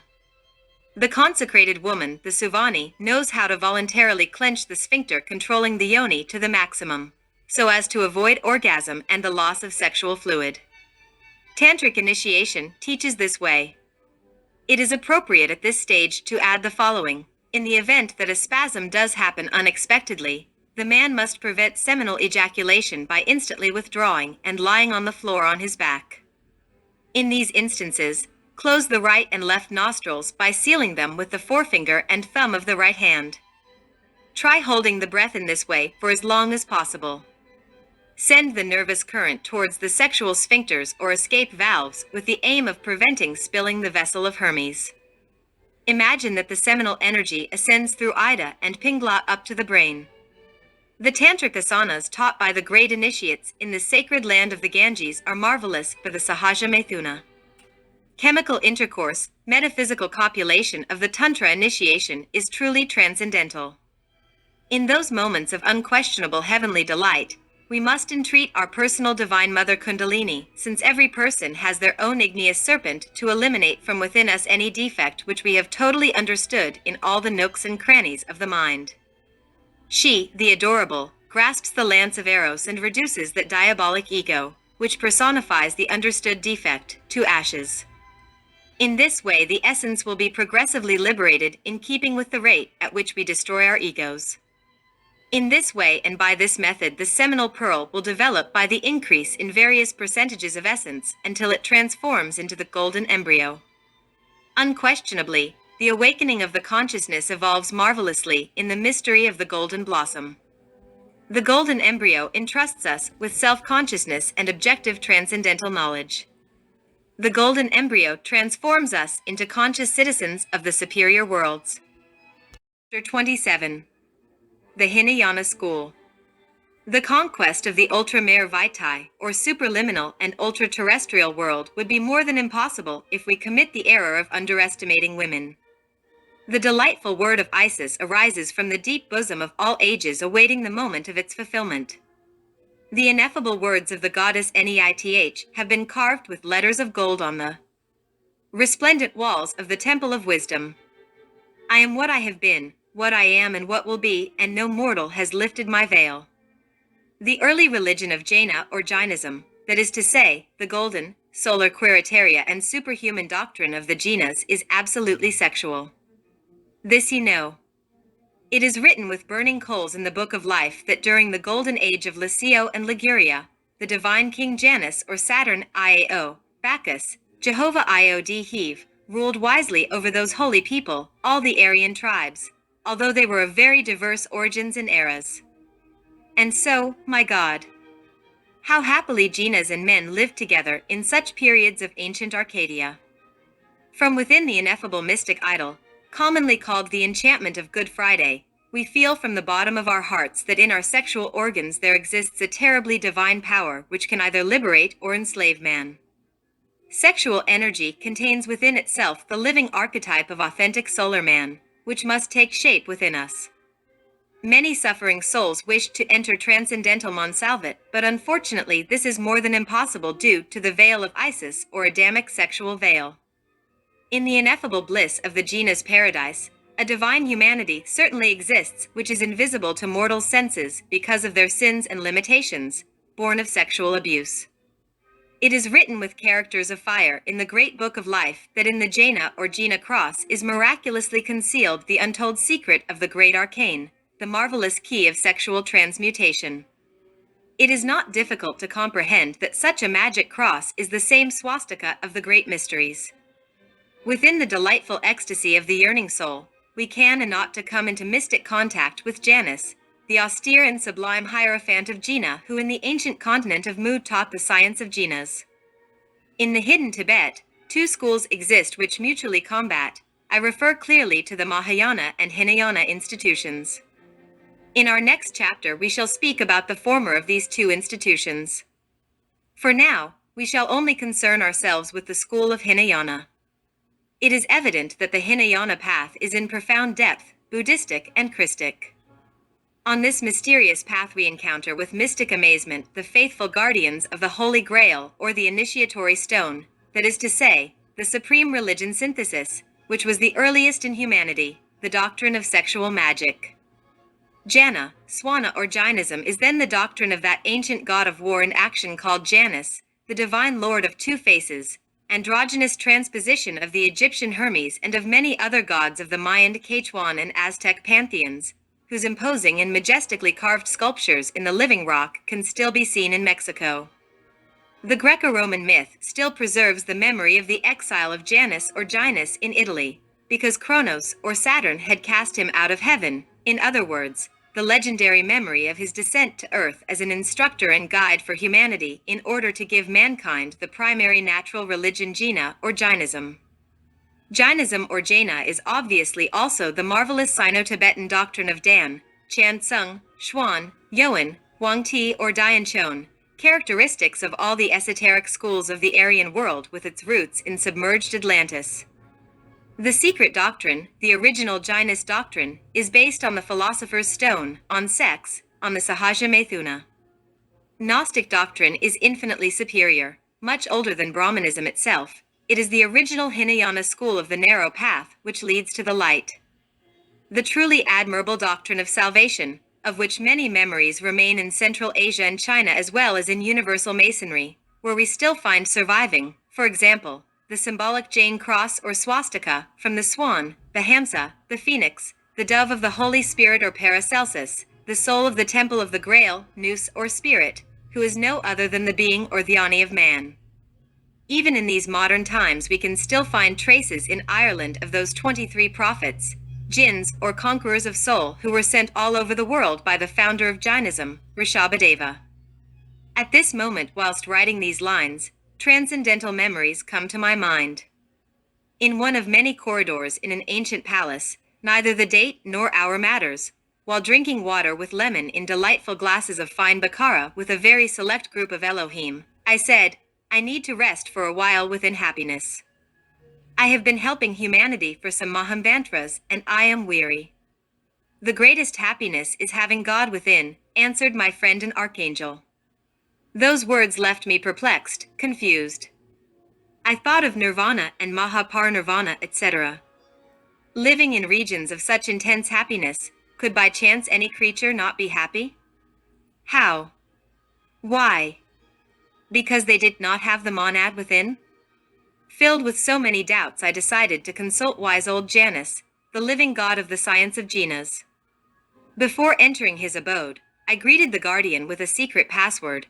I advanced greeting other guards in a different way, and finally I had the pleasure of finding myself facing the god Janus. "Another greeting is needed," said the Venerable One. "There is no greater salute than that of a peaceful heart." Thus I replied whilst devoutly placing my hands on my heart. "It is well," said the sage. When I wanted to make some questions which would dispel my above-mentioned doubts, without saying a word the ancient deposited the answer in the depth of my consciousness. That reply can be summarized as follows: even though someone inhabits nirvana or some other region of infinite happiness, if they have not God within, they will not be happy. Yet if they live in the infernal worlds or in the foulest prison on earth, having God within, they will be happy. We can conclude this chapter by saying the Hinayana school, with its deep esotericism, leads us on the sexual road as far as the incarnation of the Word and final liberation. Oremus. Let us pray. Chapter 28. Zen Buddhism. Why is ultimate truth prajna, which Zen Buddhism wishes to present, so indefinable, abstract, and inaccessible? To define really means to put intellectual limits to, or to declare the sense of a certain thing. To grasp, as in the sense used here, means to understand something and retain it in the memory. As the act of defining, itself, consists in confining something within a certain limit, it must necessarily be finite, narrow, or restrictive by its nature. Just as to understand means to mentally grasp something yet not everything, to understand is equally as limited and exclusive. The ultimate truth prajna, which the school of Zen wishes to point out, cannot possibly be something narrow, finite, or exclusive. It must be something vast, universal, and infinite, something that includes and reaches everything, something beyond definition and designation. The very word to define visibly suggests a human finger which points to a definite object, and to grasp a hand which holds something and does not let go. Given this regrettable limitation and attachment, which is profoundly emphasized in the rationalism of the intellectual animal mistakenly called man, it is not at all surprising that the free and all-inclusive truth prajna becomes something evasive which is always mysteriously elusive for every thinker. Illumination. This mighty word is in essence and potency used in this chapter to empathize the transcendental mystic experience that consists of experiencing the Tao, true Zen, the real. It is not enough to understand something, we need to secure, to conceive of, to capture its inner significance. The sixth patriarch asked the Bodhidharma, "How is it possible to reach Tao?" The Bodhidharma answered, "Externally all activity ceases, internally the mind stops its agitation. When the mind has become a wall, then Tao comes." It is important to know that Japanese Zen is the same Hindustani Dhyana, the Jnana Pali, the Chinese Qian, an extraordinary form of Mahayana Buddhism. Unquestionably, Zen studies and practices allow us to secure the innermost significance of the Buddhist teachings recommended by the Mahayana school, which is simultaneously marvelous antithesis and a complement to the Hinayana school of inner self. Realization. Illuminating emptiness is impossible to describe in human words. It is indefinable or indescribable. As was said by the Zen teacher Huai Zhang, anything which is said fails in the principal point. Buddhist teaching about emptiness is comprehensive and profound and requires much study before being understood. Only in the absence of the ego can we directly experience illuminating emptiness. To deify the mind is an absurdity because it is in itself only a fatal prison for the consciousness. To affirm that the mind is Buddha, to say that it is Tao, is nonsensical because the intellect is only a jail for the consciousness. Mystic experience of illuminating emptiness is always attained outside the intellectual field. Buddhist illumination is never achieved by developing mental power nor by deifying reason. On the contrary, it is attained by breaking any ties which attach us to the mind.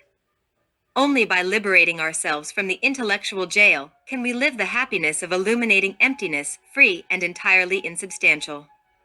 Emptiness is simply a clear and precise Buddhist term which denotes the insubstantial and impersonal nature of beings and an indication of the state of absolute detachment and freedom outside of time and beyond the mind. Drink the wine of meditation in the delightful cup of perfect concentration. Chapter 29. The Two Schools. Reality, Li in Chinese, can be seen in a sudden way, but matter, Shi in Chinese, must be progressively and orderly cultivated. In other words, after having reached ecstasy, it has to be cultivated until its complete development and maturity.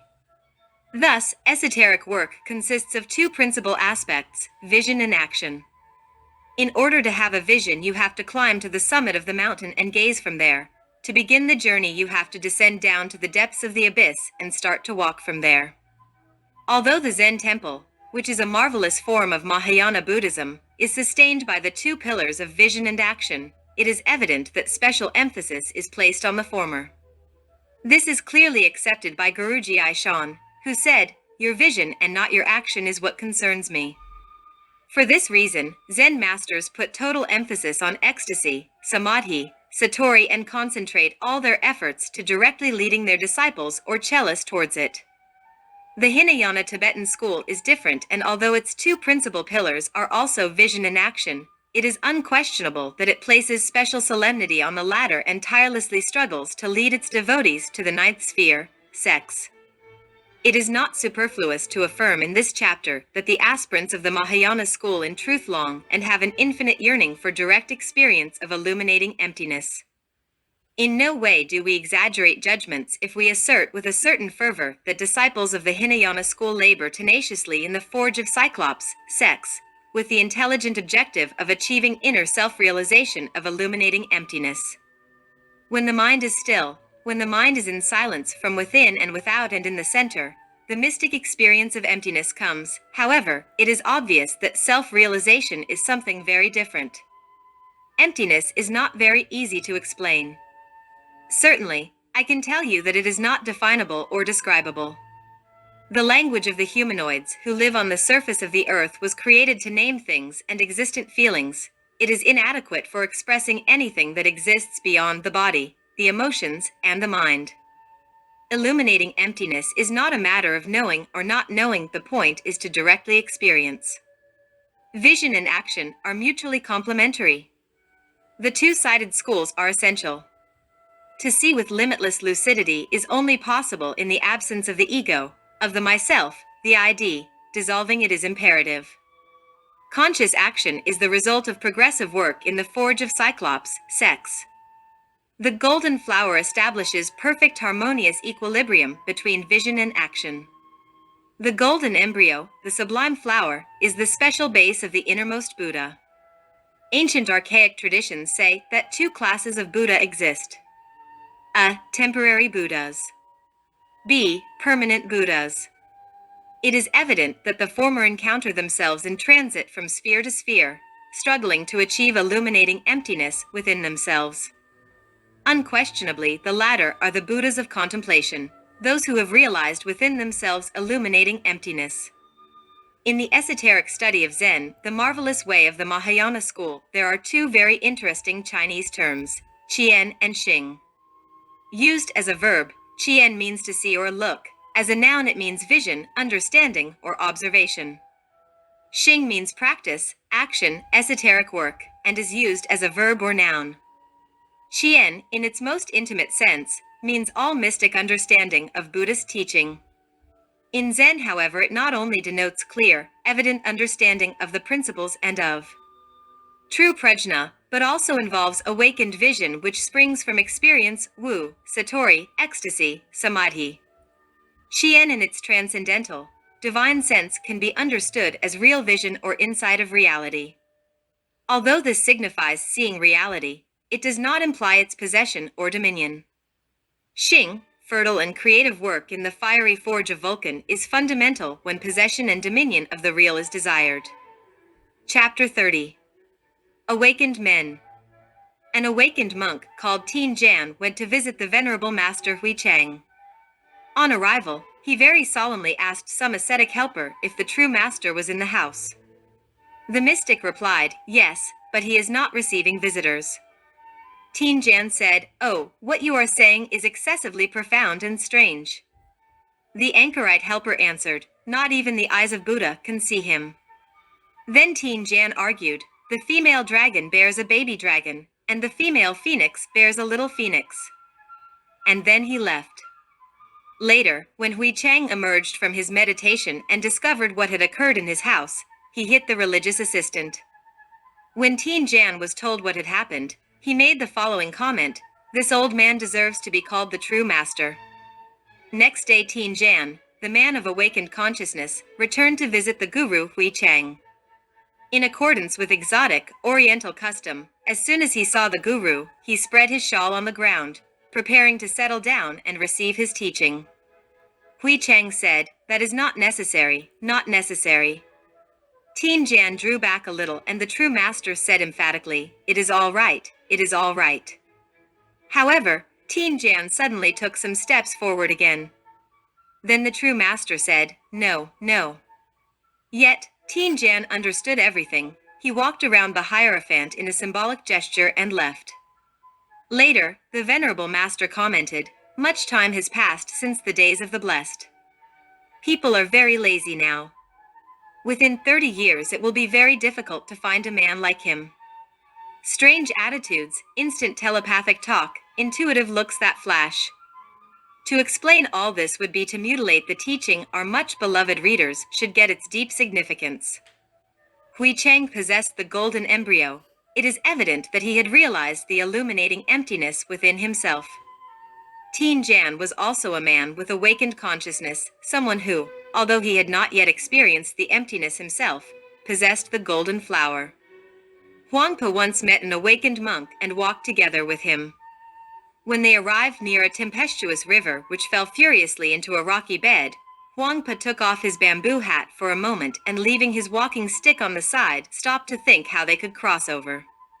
Whilst reflecting upon this, suddenly something unusual happened. The other monk walked over the stormy waters of the river without his feet touching the water, shortly arriving on the other bank. Ancient traditions which disappear in the night of centuries report that when Huangpa saw the miracle, he bit his lips and said, "Oh, I did not know he could do that. Had I known, I would have pushed him to the bottom of the river." These miraculous powers are simply the natural products of true illumination and are possessed by awakened men, those who have created the golden embryo in the flaming forge of Vulcan, sex. Chan Chinchi recounts the following story. The Zen master Pu Hua had been Lin Chi's assistant. One day he decided that the time to die had arrived. He made his way to the market and asked people in charity to give him a garment. However, when some people offered him a garment and other clothing, he refused them and then walked away, stick in hand. When Lin Chi heard this, he persuaded some people to give Pu Hua a coffin. So, they offered Pu Hua a coffin.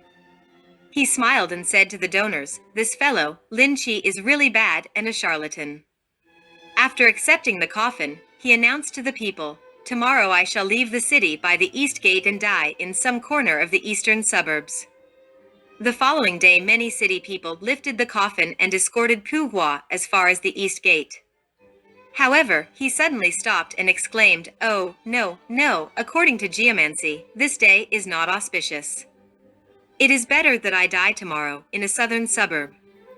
So, the next day everybody set out for the south gate, but Pu Hua changed his mind again, and told the people that he preferred to die the following day in a western suburb. Many fewer people went to escort him the following day, and again Pu Hua changed his mind, saying that he was postponing his departure from this world one more day, and so he would die in a northern suburb. By then people were fed up with the affair, and so nobody escorted him the next day. Pu Hua had to carry the coffin as far as the northern suburb himself. When he arrived, he got into the coffin, stick in his hand as always, and waited for some passers-by. Then he begged them to nail down the coffin once he was dead. When they consented, he lay down and died. Then, Chanshin continued telling us, the passers-by nailed down the coffin as they had promised. News of the event soon reached the city and crowds of people began to arrive. Someone then suggested that the coffin be opened to take a look at the corpse, but having done so, to their surprise, they found nothing inside. Before they could recover from the surprise, they heard from the sky the familiar sound of the bells on the walking stick that Pu Hua had carried all his life. At first the tinkling was loud as if he was very near, then it became fainter and fainter until it finally disappeared completely. No one could imagine where pouvoir had gone. Chapter 31. Goethe. In sublime and ineffable ecstasy, Goethe proclaimed his divine mother Kundalini to be the authentic liberator. Raise your eyes towards the gaze of the Savior. All you repentant, tender souls, so as to be transformed, full of gratitude for a fortunate destiny. That each purified sense be ready for its service. Virgin, Mother, Queen, Goddess, be propitious. Goethe knew well that without the aid of Devi Kundalini, the igneous serpent of our magic powers, the elimination of the animal ego would be more than impossible.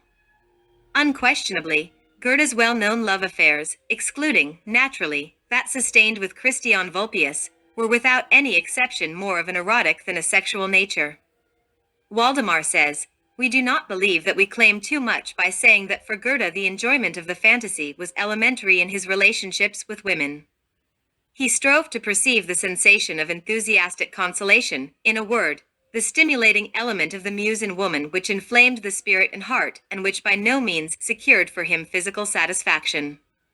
The impassioned infatuation that he had for Charlotte Buff, Lily, or Friedrich Bryan could not correspondingly propagate the total situation to sex. Many literary stories have attempted to clearly and simply explain the point to which Goethe's relationship with Fran von Stein reached. The examined facts support the idea that this relationship was an ideal correspondence. That Goethe did not live, as is known, in complete sexual abstinence in Italy, and that after his return home he immediately committed himself in a bond with Christ inane Vulpius, who never refused him anything, allows the conclusion that previously he must have lacked something. Undoubtedly, Waldemar continues, Goethe loved most passionately when he was separated from the object of his desire. Only in reflection did his love take shape and fill him with ardor. Invariably, when he allowed his heart's effusiveness for von Stein to pour out from his quill, he was really close to her, much nearer than he could ever physically be. Hermann Grimm states with reason, "We have seen how his relationship with Lotte von Stein is only understandable when we refer all his passion to the time he is not with her." It is not superfluous in this chapter to emphasize the idea that Goethe loathed the coitus of fornicators. Omni animal post coitum triste, all animals are sad after ejaculation. Are you bringing to my love an unhappy enjoyment? Take away the desire of many songs. Turn, take again the brief pleasure. Take away and give to the sorry breast, to the eternal sad bosom, something better. Let the poet now speak. Let him say what he feels. In truth and in poetry, he writes, I rarely go out, but our letters referring to Friedrich were exchanged all the more intensely. I was kept in touch with her circumstances, so as to possess the present in such a way that I held before my soul her worthiness with affection and passion. Absence freed me, and my inclination only flourished as it should in conversation at a distance. In those moments I could really let myself be dazzled by the future. In his poem Happiness in Absence, he clearly expresses his propensity for metaphysical eroticism. Sip, O youth, of the flower's sacred joy, throughout the day in the eyes of the beloved. Yet ever this joy is greater than anything.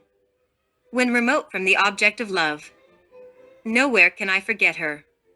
Yet I sit peacefully at the table, with a gay spirit and in total freedom, and the imperceptible delusion that makes love revered, and transforms desire into illusion. Waldemar commented saying, the poet was not at all interested, and this should be noted in Fran von Stein, as she really was, only in how he saw her through the pressure of his own creative heart. His metaphysical yearning for the eternal female was projected in such a manner onto Charlotte that he saw in her the mother, his beloved one, in a word, the universal principle, or, better expressed, the characteristic idea of Eve. In 1775 he wrote, it would be a magnificent spectacle to see how the universe reflected in this soul. She sees the universe as it is, and certainly through love. As long as Goethe could poeticize the girl he loved, or create the ideal entity which corresponded to his flight of fantasy, he was faithful and devoted. But inasmuch as the process of this poeticization became weakened either through his own fault or that of the other person, he would withdraw. Invariably, he would obtain his erotic poetical sensations up to the moment in which the situation threatened to become serious. Then he would place himself out of danger, in the patmos of distance. Permit us the freedom of dissension with Goethe on this thorny point in his doctrine. To love someone from a distance, promise much and afterwards forget, to us seems very cruel. At the bottom of this lies moral deception. Instead of stabbing adoring hearts, it is better to practice Sahaja Maithuna with a priestess wife, love her and remain faithful throughout life. This man comprehended the transcendental aspect of sex, but missed the most subtle point. This is why he did not achieve inner self-realization. Goethe, worshipping his divine mother Kundalini, filled with ecstasy, exclaims, "Virgin, pure in the most noble sense, mother worthy of veneration. Queen elected by ourselves and of equal position to the gods." Eager to die within himself in the here and now during chemical coitus, wishing to destroy Mephistopheles, he exclaims, "Arrows, pierce me. Spears, conquer me. Maces, strike me. Everything disappear. Vanish all. Shine the everlasting star. Source of eternal love." Without question, this inspired bard possessed marvelous intuition, if he had rediscovered himself exclusively in one woman, if he had found in her the secret path, if he had worked with her throughout his life in the ninth sphere, obviously he would have attained final liberation. In his Faust, he unfolds faith with great precision and the possibility of the elevation of the liberated golden embryo to a supersoul, the superior monus of theosophy. When this happens, the aforementioned theosophical principle penetrates us and, fusing with the golden embryo, passes through extraordinary inner transformations. It is then said of us that we are men with soul. At this stage we reach mastery, adepthood, and become active members of the occult brotherhood. This does not signify perfection in the fullest sense of the word. The divine and humans know well how difficult it is to reach perfection in mastery. While on this subject, it is imperative to know that such perfection can only result after fulfilling profound esoteric tasks in the worlds of the Moon, Mercury, Venus, Sun, Mars, Jupiter, Saturn, Uranus, and Neptune. At any rate, the incarnation of the human soul or third aspect of the Hindustani Trimurti, known as Atman Buddhi Manas in us, and its combining with the golden embryo, is an extraordinary cosmic event that radically transforms us. The incarnation of the superior Manas within us does not imply the entrance of Atman and Buddhic principles into our organism. This last matter concerns the subsequent work about which we shall talk in depth in our future book entitled The Three Mountains. After this small digression from the subject essential to the matter in hand, we continue with the following tale. Long ago, something unusual and unwanted happened to me along the path of life. One night, whilst involved in very interesting esoteric work out of my physical body, with the Eidolon, I approached the gigantic city of London. I remember clearly passing a certain place in that metropolis. I perceived with mystical amazement the radiant yellow aura of a certain intelligent young man standing at a corner. Entering a very smart cafe in the metropolis and sitting at a table, I remarked on the aforementioned event to a rather aged person who was slowly savoring the delicious contents of a cup of some Arabic drink. Suddenly something unexpected happened. A person approached and sat next to us. By carefully observing him, I established with great astonishment that it was the same youth with the shining yellow aura, who moments before had surprised me. After the usual introductions, I became aware that this person was no less than the one who in life had written Faust. I refer to Goethe. In the astral world, wonderful events happen, extraordinary marvels. It is not strange to meet disincarnate people there, personages like Victor Hugo, Plato, Socrates, Danton, Molière, etc. And so, clothed in the Eidolon, I wanted to talk with Goethe outside London, by the shore of the vast sea. I invited him, and obviously he would not decline such an invitation. Talking together on the coast of that great island Britain where the English capital is situated, we could see some mental waves of a blood-red color floating towards us upon the stormy ocean.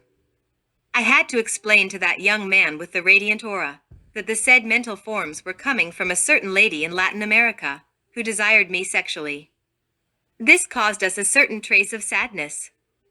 The stars glittered in infinite space, and roaring terrifyingly, the furious waves incessantly pounded the sandy shore. Talking on the steep cliffs by the sea, he and I exchanged ideas. I resolved to ask the following question in a direct manner, as one would say here in the physical world. Have you got a new physical body now? The reply was affirmative. Is your present vehicle masculine or feminine? He then answered, my present body is feminine. In which country are you reincarnated? In Holland. Do you love anyone? Yes, he answered, I love a Dutch prince and I am thinking of marrying him at a certain date. The reader should excuse us for not mentioning the date. I thought that your love would be strictly universal. I said, love of the rocks, the mountains, the rivers, the seas, the bird which flies and the fish that glides through deep waters. Is not human love a spark of divine love? This kind of questioning reply from the one who in his past reincarnation was called Goethe certainly left me overwhelmed, perplexed, amazed. Undoubtedly, the distinguished poet had told me something irrefutable, incontrovertible, and correct. Chapter 32. Reincarnation. The Bhagavad Gita, the holy book of Lord Krishna, says the following. The being is not born, does not die, nor reincarnates. It has no origin, is eternal, and changeless, the first of all, and does not die when the body passes away. Let our Gnostic readers now reflect on the following contradictory and antithetical verse. As someone leaves aside their worn-out clothes and puts on new ones, so the embodied being leaves its spent body and enters a new one. Two opposing verses from the great avatar Krishna. If we did not know the key, we would obviously be confused, leaving the body, taking the path of fire, of light, of the day, of the luminous lunar fortnight of the northern solstice. Those knowledgeable of Brahma go towards Brahma.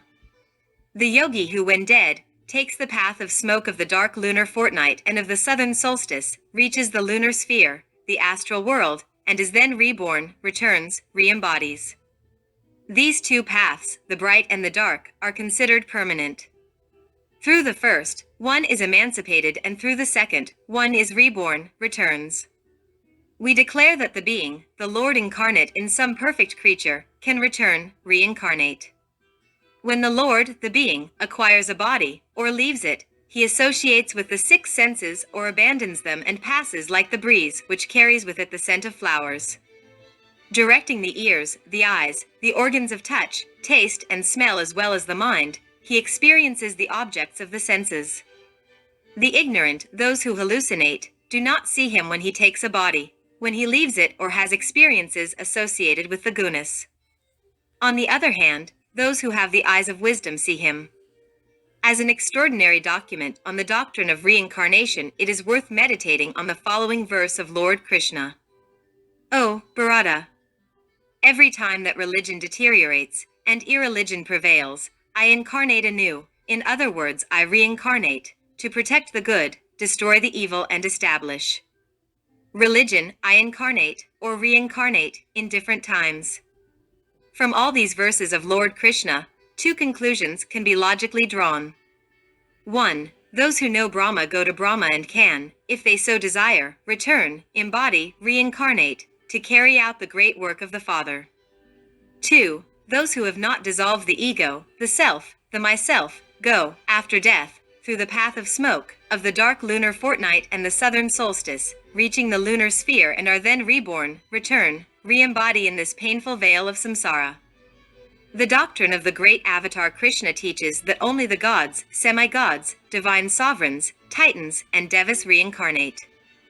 To return is something very different. Unquestionably, it is the return of the kalpas, yugas, mahamvantaras, mahapralayas, etc. The law of eternal return of all things is always combined with the law of recurrence. The ego returns incessantly to repeat dramas, scenes, and events, here and now. The past is projected towards the future through the passage of the present. The word reincarnation is most exigent. It should not be used carelessly. No one could reincarnate without first having eliminated the ego. without truly possessing sacred individuality. Incarnation is a very venerable word, signifying in fact the re-embodiment of the divine in a man. Reincarnation is the repetition of such a cosmic event, a new manifestation of the divine. In no manner whatever do we exaggerate concepts by emphasizing the transcendental idea that reincarnation is only possible for the golden embryos, which have achieved in whichever cycle of manifestation, glorious union with the supersoul. It would be absurd to confuse reincarnation with return. We would be making the worst kind of mistake to attest that the ego legion of dark, sinister, twisted egos can reincarnate. Chapter 33. Return.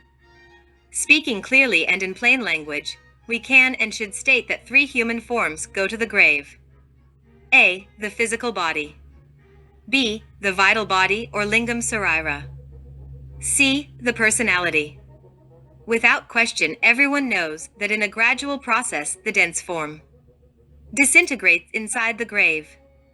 It is evident that the second vital aspect or lingam sarira, which is a phosphorescent ghost, is at times visible to psychic people, hovers before the tomb slowly disintegrating together with the physical body. The third form, I refer to the energetic personality, proves interesting for clairvoyance. It would certainly be nonsense to stress the idea of some possible reincarnation for the personality. This last form is the daughter of its time, is born in its time, dies in its time. There is no tomorrow for the personality of the deceased. In the name of truth, we must state that the personality is formed during the first 7 years of childhood and is strengthened with time and experience. After the death of the carnal body, the personality goes to the grave, however it usually escapes from the tomb to wander in the cemetery. We should also extend our compassion very extensively to these discarded personalities which have the grave as their abode. Ancient civilizations were not ignorant of this, and so they placed inside the tomb of their loved ones objects and food related to them. This has been verified by many of archaeologists who have unearthed ancient burial mounds, cenotaphs, niches, abodes, sarcophagi, etc. The flowers and visits of the mourners are very pleasing to discarded personalities. The disintegration process of these personalities is most often, in reality, amazingly slow. In the moments that I am writing these lines, my companions who fell on the battlefields during the Mexican Revolution come to mind. Undoubtedly, their sepulchral personalities emerged from their tombs to receive me when I visited an old cemetery. They obviously recognized me, and they inquiringly questioned me, asking about my existence and way of life at present. Devi Kundalini, the consecrated queen of Shiva, our particular divine cosmic individual mother, assumes 5 transcendental mystic aspects in every creature, which it is imperative to enumerate. A. The unmanifested Prakriti. B. The chaste Diana, Isis, Tonantzin, Maria, or better said Ramayo. C. The terrible Hecate, Proserpine, Quetzalcoatl, queen of the infernos and death, terror of love and law. D. The special individual Mother Nature, creator and architect of our physical organism. E. The elemental enchantress to whom we owe every vital impulse, every instinct. The blessed goddess Mother Death has the power to punish us when we violate the law and the authority to take our lives away. Undoubtedly, she is only a magnificent facet of our mystic duality, a splendid form of our own being. Without her consent, no angel of death would dare to break the thread of life, the silver cord, the antakarana. That which continues beyond the grave is the ego, the self, the myself, a certain sum of devil egos which personify our psychological defects. Normally, the said aggregate psyches are processed in the mental and astral worlds. Rare are the essences which achieve emancipation for some time among such subjective elements in order to enjoy a vacation in the causal world before returning to this vale of tears. For in these dark times of Kali Yuga, the celestial life between death and rebirth has become more impossible each time. The cause of such an anomaly lies in the strengthening of the animal ego. The essence of everyone is completely trapped in the pluralized self. Normally, the egos are submerged within the mineral kingdom, in the infernal worlds, or return in an immediate form in a new organism. The ego continues in the seed of our descendants. We return unceasingly to repeat always the same dramas, the same tragedies. We must make a special point that not all aggregate psyches attain such a human return. In reality, many ego devils are lost because they are either submerged within the mineral kingdom or continue reincorporating themselves in animal organisms, or they cling and adhere to particular places. Chapter 34. Fertilization. It is a fact that the ovaries release an egg every 28 days into one of the fallopian tubes, and it is knowingly conveyed to the prodigious uterus, where it must encounter the male seed, spermatozoon, if a new life is to begin. The Sahaja Maithuna, sexual yoga, with all its tantric asanas and its famous coitus reservatus, even though it restricts the number of fertilizations, is not in any way an impediment to some conceptions. Any mature spermatozoon can escape during the Sahaja Maithuna to attain fertilization. It is interesting that from the 6 or 7 million spermatozoa that any ordinary, normal layman loses in one intercourse, only one fortunate spermatozoon achieves penetration of an ovum. It is obvious that the fertilizing spermatozoon has the capacity to enter the ovum and possesses a major power.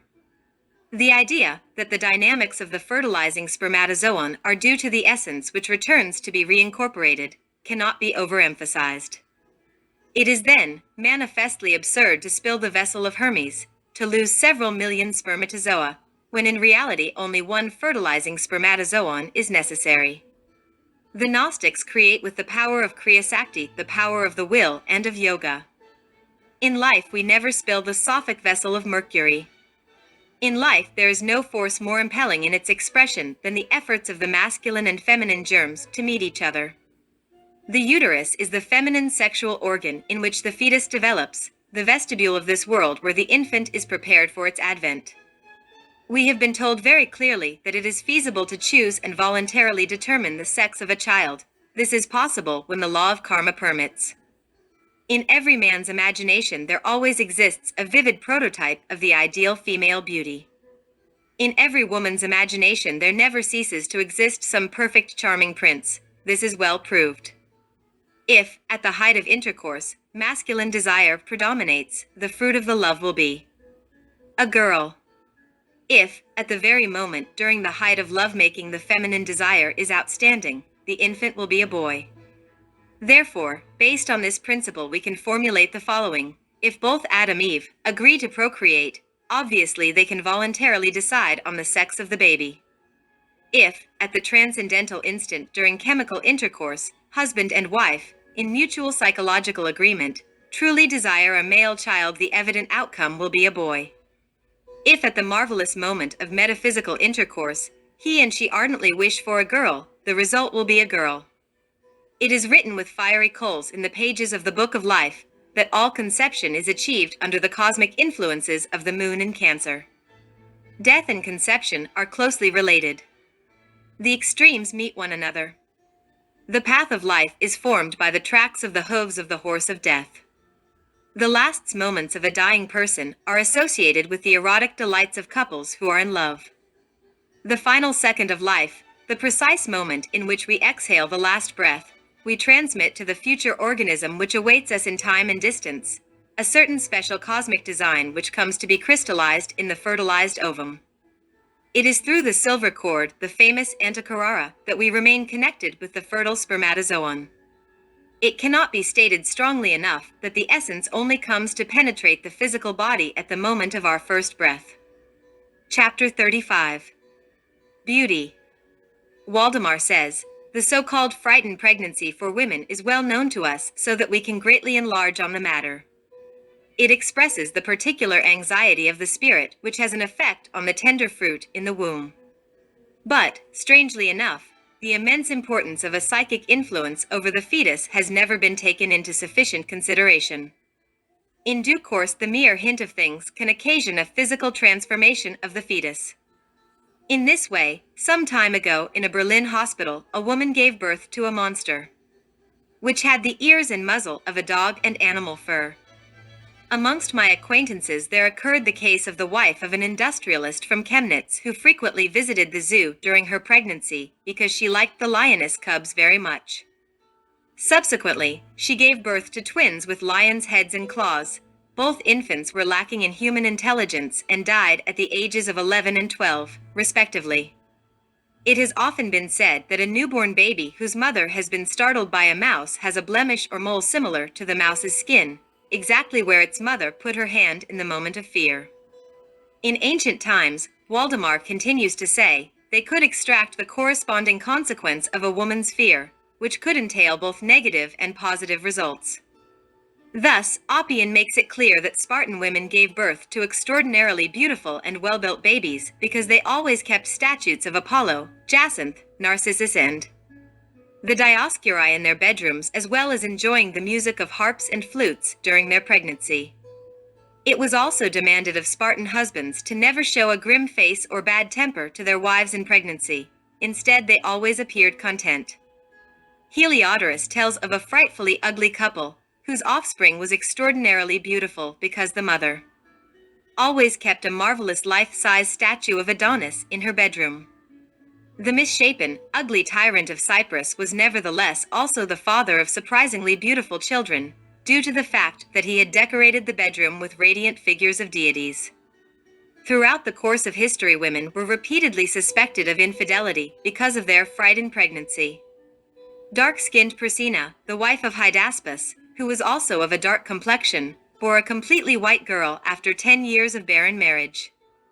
The husband would not have believed her innocence and would have accused her of intercourse with a stranger, so in her desperation she abandoned the girl.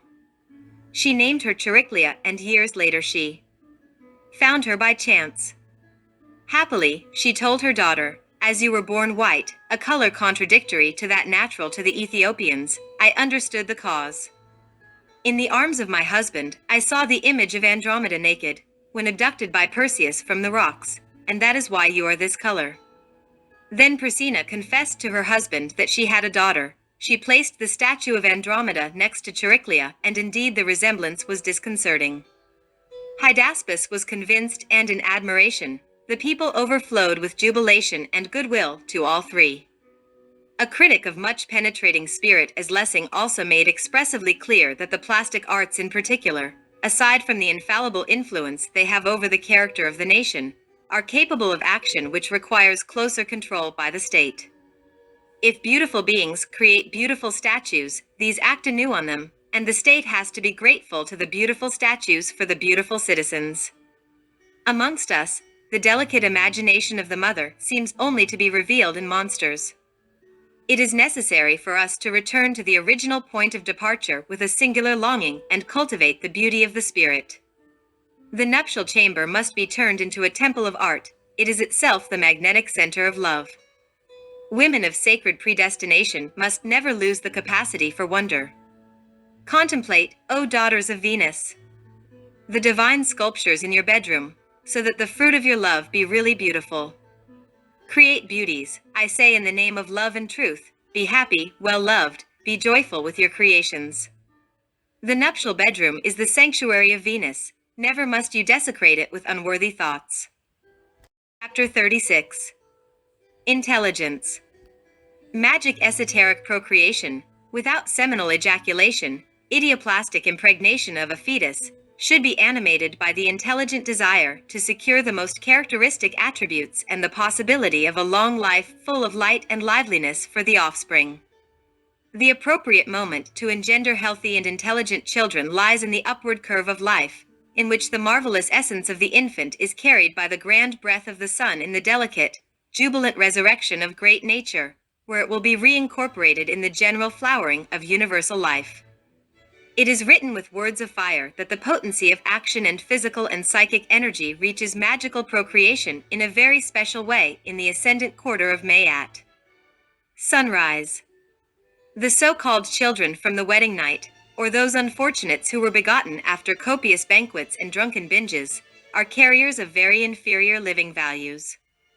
Neurotics, those who suffer from all types of complexes, cowards, misanthropists, schizophrenics, masochists, all kinds of murderers, hardened drinkers, homosexuals, lesbians, dullards, imbeciles, and idiots who, in addition to their loathsome defects, have weak and deformed bodies, originate from ill-omened and abominable cohabitation or else from the concurrence of venereal diseases.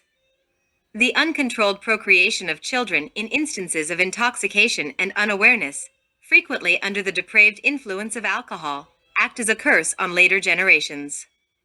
Only when Adam and Eve live in a state of edifying and essentially dignified self-exaltation is that interchange of living forces produced through each cell, which actually achieves the birth of a son-child, a physically beautiful and spiritually blessed creature.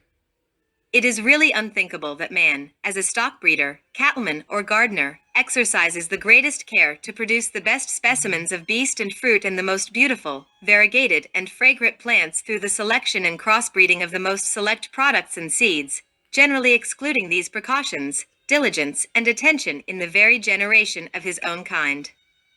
The quality of semen is intimately associated with the power of imagination. If the crime of spilling this marvelous elixir is committed, the creative faculty, the translucence, the imagination are impoverished.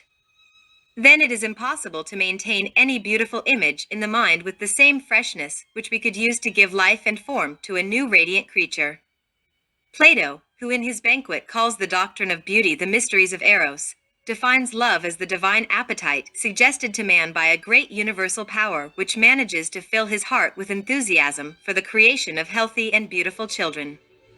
It is known that on a monthly basis in phase with the moon, an egg is released from a woman's uterus which causes a hemorrhage.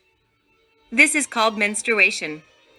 An ovum, unfertilized by a spermatozoon, finally leaves the uterus after a few days and a new vital rhythm begins.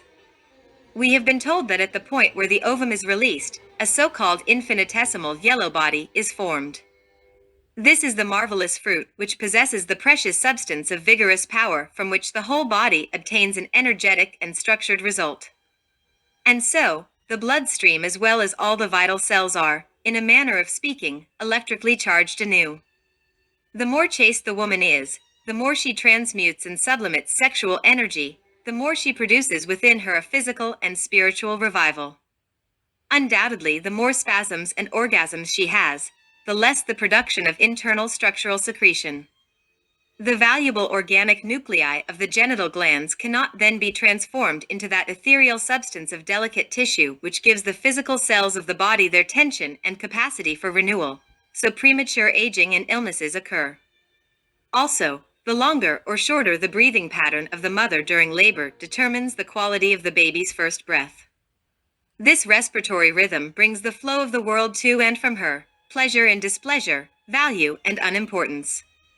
Blind passion in sexual intercourse generates irregular electromagnetic disturbance which, like vital inherited oscillations, provoke such great discord in the baby's cells that the positive share of paternal influence cannot get through.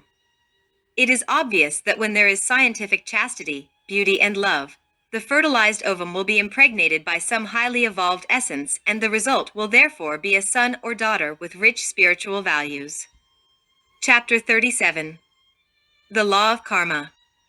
In dealing with metaphysical, transcendental experiments, it is not unnecessary to assert solemnly that I am completely satisfied with the intelligent use of the eidolon. Without being in any way conceited about a certain esoteric order of discovery, I am going to simply and humbly relate of a certain intimate and remarkable event. It took place on one of those nights when we found ourselves absent from our dense forms. The master Lytolantes and I decided to get in contact with the temple of the zodiac. It is well known and obvious, and anyone can understand that to find such a sanctuary here in the three-dimensional Euclidean world proved to be something more than impossible. The fact that for this kind of experimental investigation we used the eidolon is not therefore strange, unusual, or rare. In no way do I want to boast of being a sage. I only put forward clearly that this contact was marvelous. The virginal, zodiacal sancta sanctorum shines gloriously in the midst of the ardent rhythms of Mahavan and the Shotavan which maintain the universe firm on its course. A cosmic temple, basilica of zodiacal light with 12 shrines, a sidereal house of the divine. A sublime circular church with irresistible charm, opposing sanctums that complement each other, situated face to face. Projecting ourselves into the future, far beyond our present reincarnation, Lytolantes boldly entered the sanctum of the brilliant constellation of Libra. At the threshold of that place of worship was an effigy like an angel, one hand holding the scale of cosmic justice and the other grasping a sword. Lytolantes took some steps into the holy precincts, finally settling on a venerable stone. Will you continue with Libra? Yes. But notice that the stone of that constellation is very cold. It does not matter. Thus, the initiated answered. As this lady adept is at present preparing to complete a very special mission in a male body, it is obvious that the constellation of Libra will be very favorable, all the more so when her task lies in the field of law. I, for my part, filled with profound reflection and tremendous veneration, went resolutely into the sublime sanctum of the constellation of Leo. The threshold of that place of worship was radiantly adorned with a pair of brilliant lions of pure gold. In ecstasy, I silently lay down on my back upon a delightful divan, the lion's shape armrests of which shone. My intention was to wait within that sanctuary for the sublime archons of destiny. It is evident that they manipulate the anticorona, the thread of life, connecting it to the fertilizing spermatozoon. When every living being dies, they carry the seed atom from their physical body beyond death. The lords of karma deposit this atom in the fertilizing spermatozoon in order that we may re-embody. The end of the magnetic thread is joined to such atom. Any creature can leave the body. During normal sleep, to travel many times to remote distances, the thread of life extends as far as the infinite and always allows us to return to the physical body. Upon dying, the angels of death cut this silver thread, and so it is obvious we cannot return to the physical body. Advanced as I was in time, I was not ignorant of any of this and patiently awaited the lords of the law. I was eager to be reincarnated under the constellation of Leo. However, reflecting a while, I said to myself, what am I doing here? I have to await orders from my father. And what is more, I have been told that I will not possess a physical body again during this Mahamvantra. Reflecting in this way, I rose and left that sacred place. Ostensibly, masters can choose at will the zodiac sign under which they are going to reincarnate. In the zodiacal temple, within the chosen sanctum, the initiates await the lords of karma with the purpose of psychically connecting with a fertilizing spermatozoon which, sailing through the waters of life, will lead them to the physical world under the regency of the chosen constellation.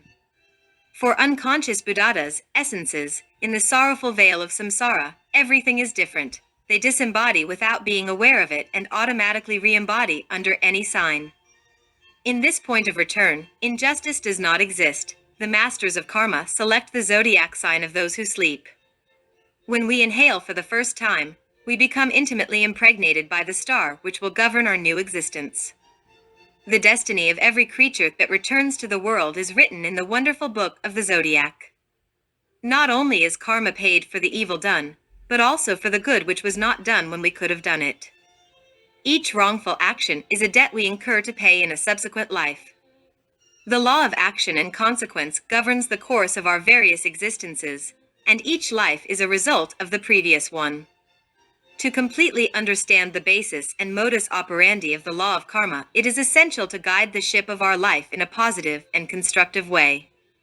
A grand master of the good law, clothed in an alb of white linen, very quietly approached and gave me the following teaching. When an inferior law is transcended by a superior law, the superior law outweighs the inferior law. During the esoteric initiatic processes of fire, I fully understood the following postulates. The lion of the law is combated with the balance. Whoever has capital with which to pay, pays, and does well in business. Whoever has nothing with which to pay, must pay with pain. Do good deeds in order to pay your debts. It is possible to gain credit from the masters of karma, and this is something many do not know. However, it is imperative to know that all credit must be written off with good deeds or with supreme pain. I owed karma from former lives and was forgiven. I had already been told that I would have a special meeting with my Divine Mother Kundalini. I knew well that on reaching a certain esoteric grade, I would be taken to her presence. And certainly, the longed-for day arrived, and I was taken before her, an adept of the occult fraternity, brought me out of my physical body in the Eidolon and took me to the place of worship. I saw on the wall of the sanctum a mysterious obelisk in which shone a terribly divine Madonna. It was my mother. Kneeling down, prostrate in tremendous adoration, I wept, I cried out, I begged. That Madonna stepped out of the obelisk and came to me like a marvelous synthesis of wisdom, love, and power. It is impossible to explain in human words what I felt in those moments of ecstasy. In her was expressed the best from all the beautiful mothers I had in my varied reincarnations. Yet, it is obvious that she was far more due to her infinite perfections. In a pair of comfortable armchairs we sat, facing each other, very close, mother and son. I had to ask something, and I spoke in a voice which surprised me. I asked that I be forgiven all my crimes committed in previous lives, for you know that now I would be incapable of falling into the same errors. I know, my son, responded my divine mother in a heavenly voice, full of infinite tenderness. Not for $1,000,000 would I make the same mistakes again, I continued to say. What is this about dollars, my son? Why say this? Why talk like this? Forgive me, mother, the trouble is that in the physical, vain, illusory world in which I live, this is how they speak.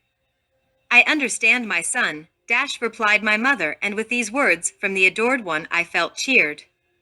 Now, mother, I ask that you bless and forgive me, I cried out full of supreme beatitude. Awesome was that moment in which my mother knelt down and with infinite humility blessed me, saying, My son, you are forgiven. Allow me to kiss your feet, mother, I exclaimed. And so, O God, by depositing the mystic kiss on the divine soul of her feet, I discovered a certain symbol equivalent to that sacred washing at the Last Supper.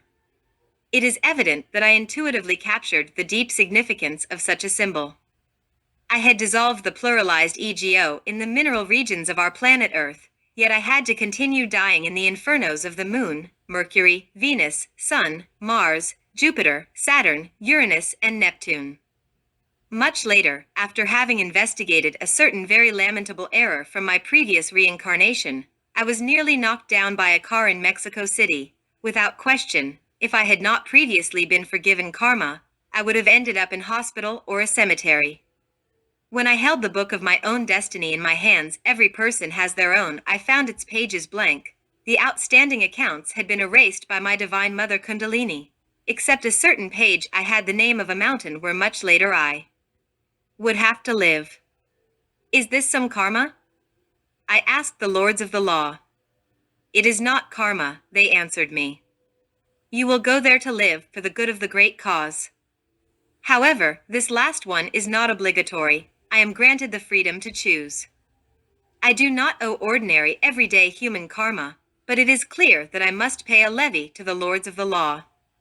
Everything has a price, and the right to possess physical body and to live in this world has to be paid for. Adepts of the occult fraternity pay with good works. It is possible to negotiate with the lords of the law through meditation. Pray, meditate, and concentrate on Anubis, the most exalted regent of the good law.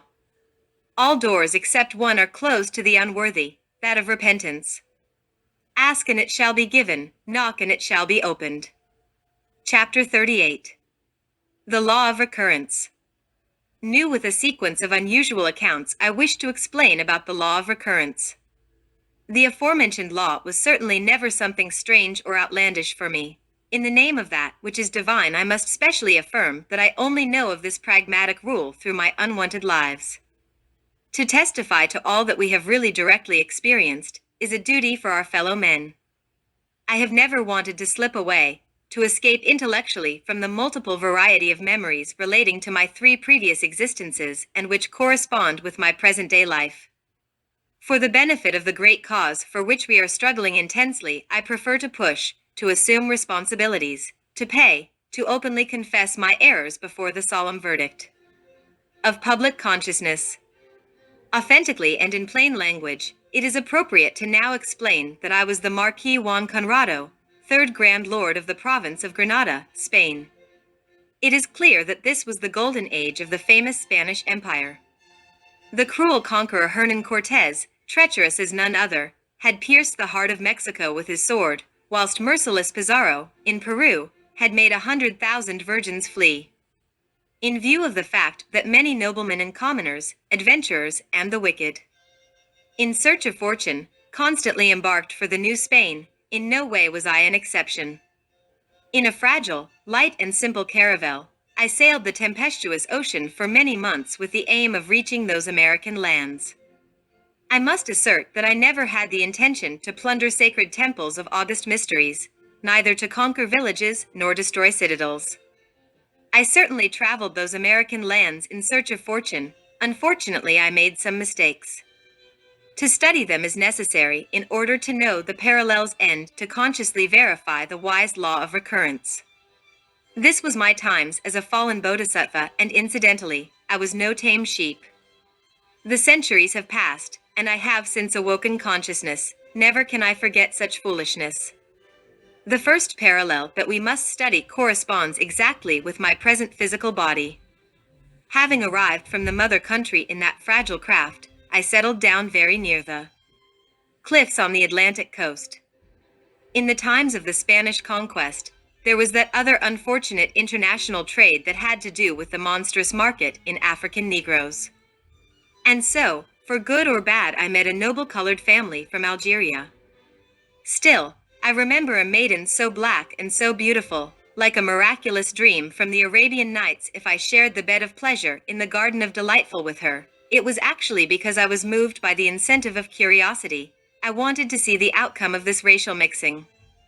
It was not strange that out of this a mulatto offspring was born. Later on, a grandchild, a great-grandchild, and a great-great-grandchild were born.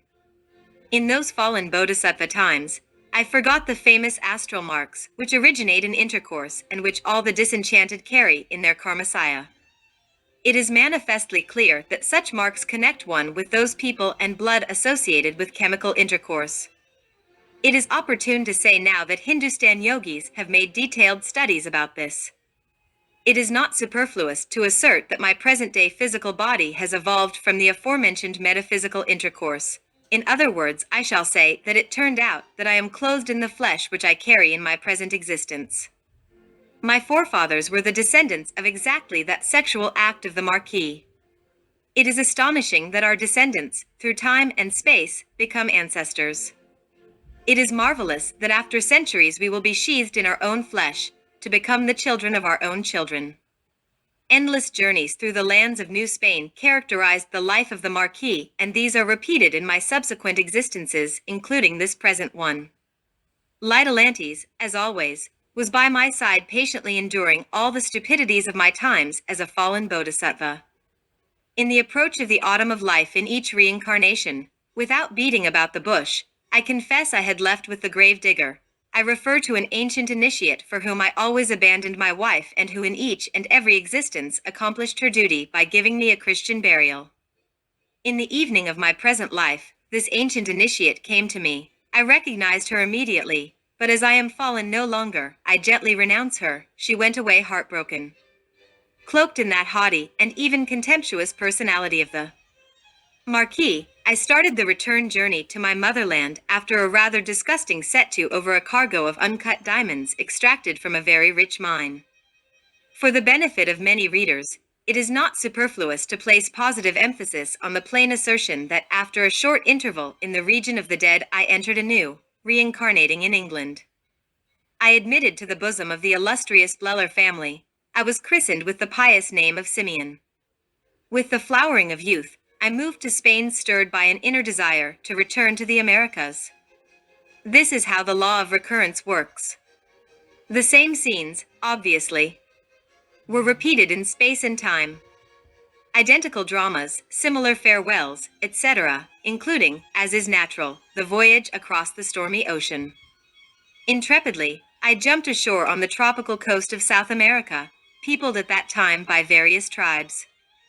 Exploring such wild regions inhabited by ferocious animals, I arrived at the deep valley of Nueva Granada at the foot of the mountains of Montserrat and Guadalupe, a beautiful countryside governed by Viceroy Solis. It is unquestionable that in those times I began, in fact, to pay karma which I owed from the years as the Marquis. My efforts to obtain some well-paid work amongst those natives of Nueva España were in vain. In desperation, because of the bad economic situation, I joined the army of the sovereign as an ordinary private. At least there I found bread, clothing, and shelter. One holiday very early in the morning it happened that His Majesty's troops were preparing to pay special homage to their officer in command, and for this reason they were spread here, there, and everywhere carrying out maneuvers with the objective of organizing ranks.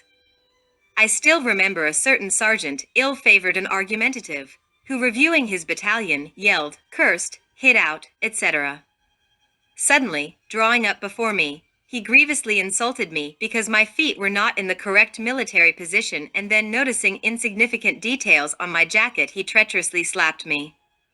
What happened next is not very difficult to guess. You cannot expect anything good from a fallen BODDHISATVA. Without any thought, awkwardly I thrust my bloodthirsty steel bayonet into the veteran's chest. Mortally wounded, the man fell to the ground. Shouts of terror were heard everywhere, but I was clever and taking the necessary advantage of the confusion, disorder, and astonishment. I escaped from that place very closely pursued by well-armed soldiers. I traveled along many roads towards the steep coasts of the Atlantic Ocean. They were searching for me everywhere, and for this reason I always avoided passing the tax posts by making detours through the jungles. On the highways, which were few at that time, carriages passed me by pulled by pairs of jaunty steeds. In such vehicles, people who didn't have my karma traveled, moneyed people. One day, by the side of the road, near a hamlet, I found a humble shop and I went in with a mind to drink a cup. I wanted cheering up a bit. Amazed. Confounded. Astonished. That is how I was when I discovered that the owner of the business was Lytolantes. Oh, I had loved her so much, and now I found her married and mother to several children. What claim could I make? I paid the bill and left there with a broken heart. I continued the march along the path when with certain dread I realized that someone was coming behind me, the son of the lady, a kind of rural mayor. Speaking first, the youth told me, in accordance with Article 16 of the Viceroy Code, you are under arrest. In vain I tried to bribe him. That well-armed gentleman took me before the court, and as is obvious, after being sentenced, I was imprisoned for a long time to pay for the death of the sergeant. When I was freed, I walked along the wild, terrible banks of the abundant river Magdalena, doing very hard manual labor wherever I had the chance. As an interesting aside, in the present chapter one must say that the essence of that mayor, because of whom I had to through much bitterness locked up in a foul dungeon, came back with a female body. Now she is my daughter, and what is more, she is even the mother of a family and has given me some grandchildren. Before her re-entry, I questioned this soul in the supersensitive worlds. I asked about the reason which induced him to pursue me for a father. He answered saying he felt remorse for the wrong he had caused me, and that he wanted to behave nobly with me, to make good his mistakes. I confess that she is keeping her word. At that time, after endless karmic bitterness, I settled on the coast of the Atlantic Ocean, repeating all the steps of the contemptuous Marquis Juan Conrado. The best thing I did was studying esotericism, natural medicine, and botany. The noble aborigines of those tropical lands offered me their love and appreciation of my Galenic labor.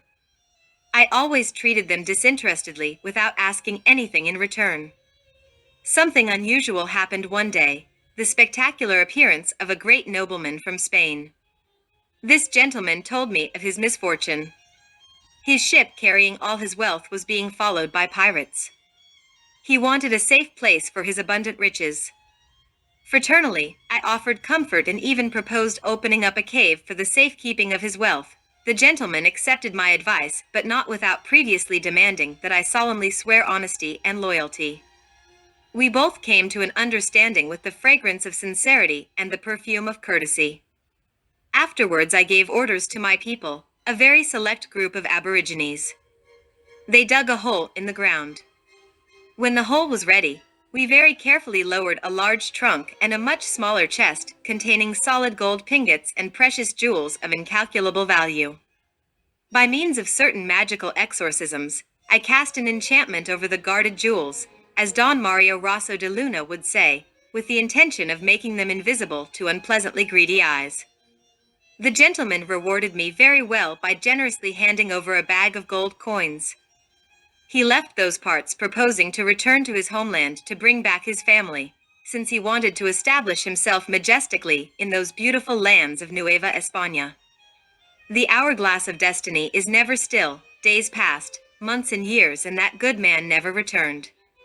Perhaps he died in his land, or he fell victim to the pirates who overran the seven seas then, I do not know.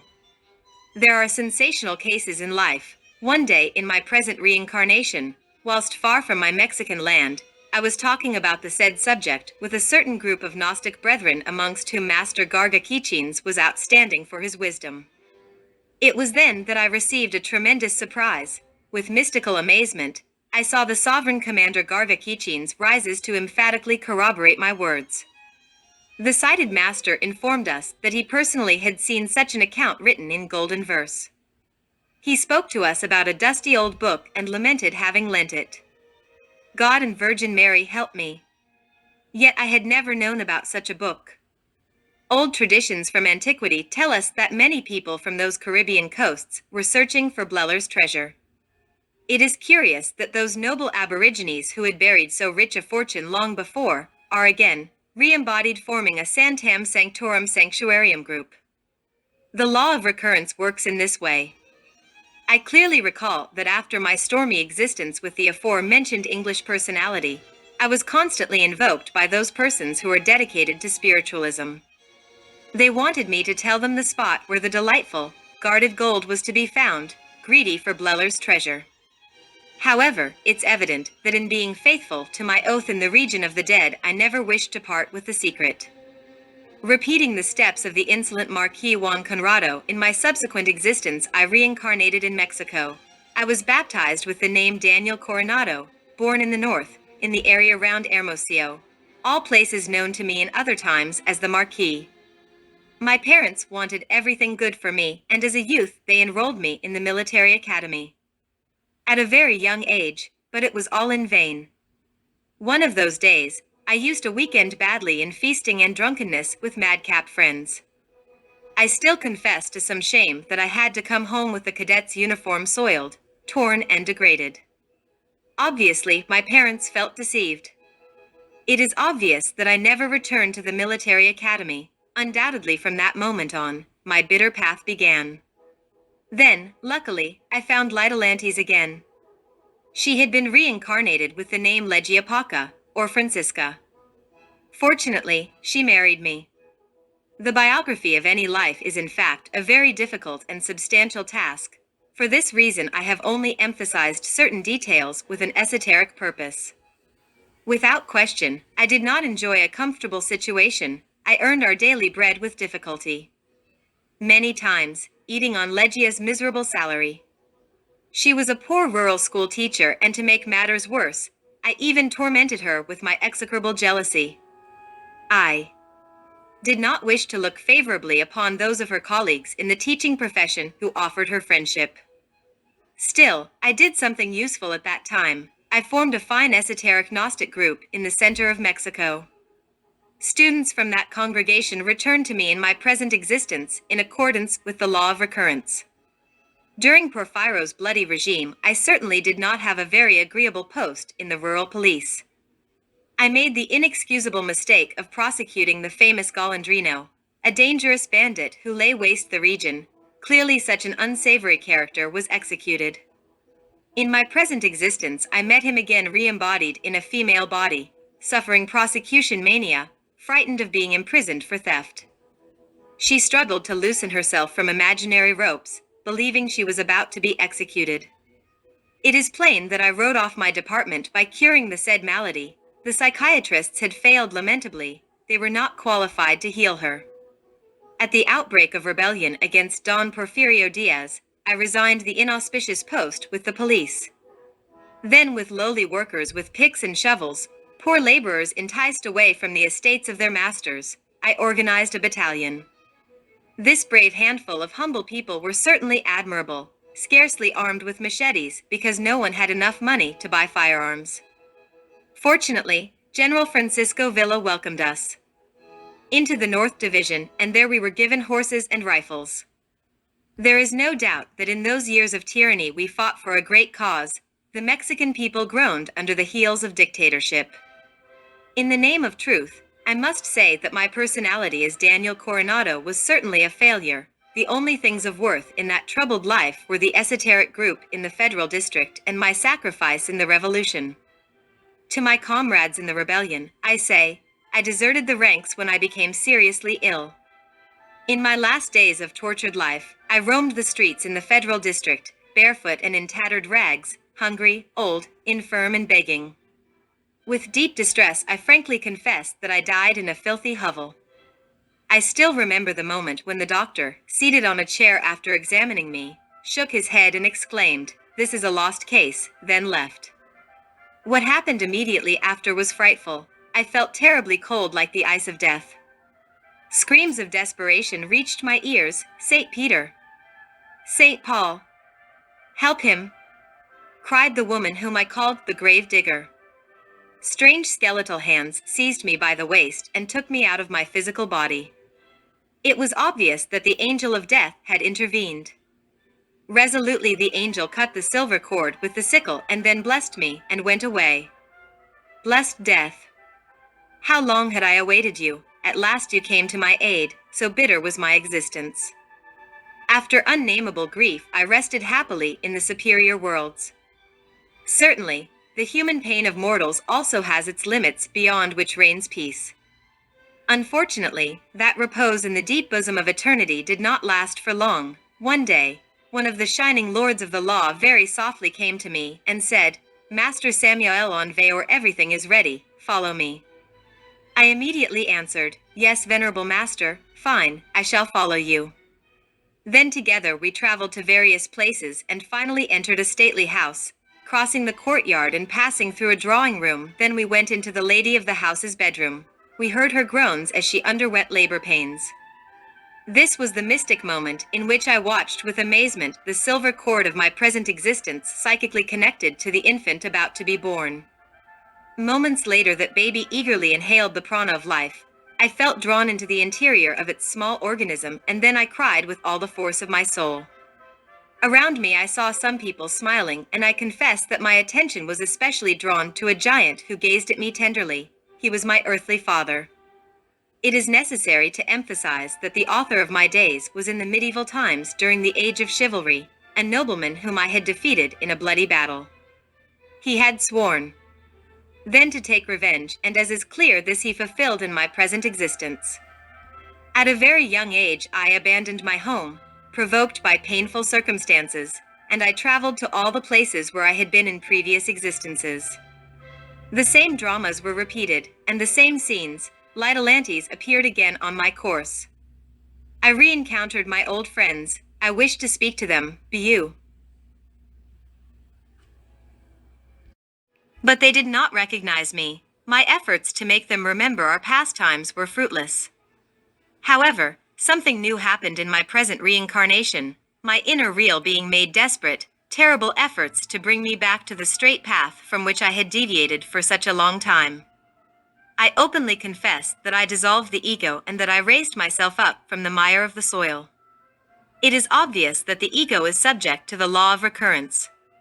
When the myself is dissolved, we acquire liberty, we become emancipated from the aforementioned law.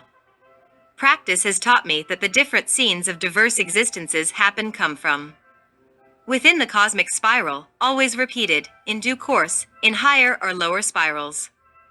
All the Marquis deeds, including his innumerable journeys, were continually repeated, each time in lower spirals, during the 3 subsequent reincarnations. There exist in the world people of precise, automatic repetition, people who are always reborn in the same town and within the same family. Clearly, such egos already know their role by heart and even enjoy the luxury of making prophecies about themselves. It is plain that constant repetition does not allow them to forget events. That's why they seem to be prophets. These said people astound their relatives by the accuracy of their predictions. Chapter 39. The Transmigration of Souls. Using the cosmic amphitheater as the scenario, I wish to translate some recollections in these pages. Long before the emergence from within chaos of the lunar chain about which so many distinguished theosophist writers have spoken, there existed a certain universe of which only traces now remain among the intimate registers of nature. It was in one of those worlds that occurred that which I continue to relate with the aim of clarifying the doctrine of the transmigration of souls. In accordance with cosmic decisions, 7 human races very similar to those of our world evolved and involuted on that planet. By the time of its 5th root race, which overly resembled our own, there existed the abominable civilization of Kali Yuga or the Iron Age, such as we have at this moment here on Earth. At that time I was merely a poor intellectual animal condemned to the sorrow of living. I had gone from bad to worse, incessantly reincorporating in male or female organisms in accordance with the debit and credit of karma. In plain language, I confess that my natural mother worked in vain creating bodies. I always destroyed them with my vices and passions. Like an unbearable curse, each one of my existences was repeated within the spiral line, in lower curves. It was obvious that I had launched myself on the downward path of involution. I wallowed like a pig in the wretched mire of all my vices and was not remotely interested in spiritual matters. Without question, I had turned into an irredeemable cynic. It became clear that any kind of punishment, no matter how grave, was in fact condemned to failure. It is said that Buddha's necklace has 108 beads, and this indicates to us the number of lives which are assigned to every soul. I must emphasize by saying that the last of those 108 existences was for me something definitive. It was then that I entered involution in the submerged mineral kingdom.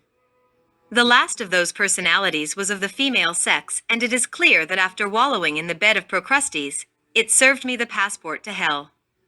In the bowels of that mineral world, I blasphemed, I cursed, I offended, I insulted, fornicating shockingly, and I degenerated more and more without any sign of repentance. I felt as if I was falling into the remote distance of the past. The human form disgusted me. I preferred to assume the form of beasts in those abysses, later appearing as a plant, a shadow that slid here and there. Finally, I felt I was fossilizing. To turn into stone. What horror! Yet, as I was in such a state of degeneration, it was of no importance to me. In the city of the living dead, to see, as the leprous, fingers falling off, ears, noses, arms and legs, is certainly not pleasant. Still nothing moved me. I fornicated unceasingly in the bed of Procrustes with whatever larva came near, and I felt myself extinguishing like a taper, fire, or candle. Life in the mineral entrails of such a planet obviously was excessively monotonous. That is why, since I wanted to kill long and tedious amounts of time, I wallowed like a pig in filth. I became frightfully debilitated, falling into pieces and dying painfully. I disintegrated with hideous slowness. I no longer had strength to think. It was better this way. At last the second death came, about which St. John spoke in the Apocalypses. I exhaled my last breath, and then the essence was freed. I saw myself transformed into a lovely child. Certain devas, after examining me thoroughly, allowed me entrance through atomic doors, which led to a return journey to the surface of the planet, into the sunlight. Evidently the ego had died, the myself. My freed soul now assumed the beautiful shape of a tender infant. What happiness, my God! How great is the mercy of God! Essence liberated from the ego is completely innocent and pure. The ego is that which is converted to cosmic dust within the bowels of this world. How long did I live in the infernal worlds? I do not know, possibly 8 to 10,000 years. Now devoid of ego and back on the evolutionary path, I entered the world of gnomes or pygmies, beings who work with the clay of the earth, innocent elementals of the mineral kingdom. Later, I entered the paradises of the elementals in the plant kingdom. I reincorporated constantly as plants, trees and flowers. How happy I felt in the temples of Eden, receiving the teaching at the feet of the devas. Happiness in the paradise of the Jinas is inconceivable to human reasoning. Every family in those Edens have their temples and their instructors. One is filled with ecstasy upon entering the sanctuary of the orange groves, or the chapel of the elemental family of mint, the church of the eucalyptus. In dealing with the evolutionary process, we must put forward the following declaration. natura non facit saltus, nature does not take jumps. It is therefore evident that the more advanced states of the plant kingdom allowed me passage to the animal state. I began re-embodying in very simple organisms, and after having taken millions of bodies, I ended up returning in more and more complex organisms. As an outstanding note in these paragraphs, I must assert that still I have very interesting memories of one of those many existences, by the banks of a beautiful river of tinkling waters which hastened ever merrily amongst its bed of age-old rocks. I was at that time a humble creature, a very particular specimen of the batrachian genus. I moved about in the thicket, hopping here, there and everywhere. It is clear that I had full consciousness of myself. I knew that formerly I had belonged to the perilous kingdom of intellectual animals. My best friends were the elementals of those plants which had their roots in the banks of the river. With them I talked in the universal language. I dwelt delightfully in the shadow, far away from rational humanoids. When I had presentiment of any immediate danger, I found refuge in the crystal waters. I continued to return many times in various organisms before I had the pleasure of re-embodying as a specimen of a certain class of very intelligent amphibians which gladly emerged from the stormy waters of the sea to greet the sun's rays on the sandy beach. When the terrible Parca came, sovereign at whom all mortals tremble with fear, I did my last farewell to the three inferior kingdoms and returned to a humanoid organism. In this way, I painfully recaptured the rational animal state which I formerly lost. In this, my new state of a tri-brained or tri-centered biped state, I remembered I evoked unusual abysmal incidents. I had not the slightest desire to go back to the buried world. I longed to wisely make the most of my new 108 lives cycle, which were now assigned for my inner self-realization. Past experience had left painful scars in the depth of my soul, and I was in no manner disposed to repeat the involutive processes of the infernal world. I knew well that the wheel of samsara turns unceasingly in an evolutionary and involutionary way, and that essences, after passing through the intellectual animal kingdom, descend millions of times to the horrific precipice to eliminate the subjective elements of perception. However, by no means did I long for more abysmal suffering, and that is why I was well disposed to make the best of my new cycle of rational existences. By this time, the civilization of the aforementioned planet had reached its peak. The inhabitants of that world had ships, spaceships, gigantic ultra-modern cities, powerful industries and commerce, all kinds of universities, etc. Unfortunately, there was no coordination whatsoever with the uneasiness of the spirit. In one of my new humanoid existences, with a restless consciousness, as though sensing a strange terror, I resolved to inquire into, to investigate, to seek the secret path. A wise old proverb says, "When the disciple is ready, the master appears." The guru, the guide, appeared, to take me out of the darkness into the light. He taught me the mysteries of life and death. He showed me the path of the razor's edge. Thereby evolved the mystery of the golden blossom. I understood my own situation in depth. I knew that I was only a poor homunculus, yearning to become a true man, and it is obvious that I achieved this in that great cosmic day, that sidereal day before yesterday, long before the Mahavantra of Padma or Golden Lotus. In those long remote times, unfortunately, when I had scarcely started my esoteric studies at the feet of the Master, I did not enjoy a fortune. My family inhabitants of that world lived in poverty. A sister who looked after the house earned wretched pennies in a street market selling fruit and vegetables, I accompanying her. On one occasion I was locked up in a horrendous prison for no reason. I spent a long time behind the cruel bars of that gaol. However, and this is curious, no one accused me, no crime existed to pursue. It was treated as a very special case, and to make matters worse, my name did not even appear in the list of prisoners. Obviously, there was a certain kind of secret persecution against the initiates, so I came to understand. Patiently, in expectation of any opportunity, I lay in wait for some chance moment to escape.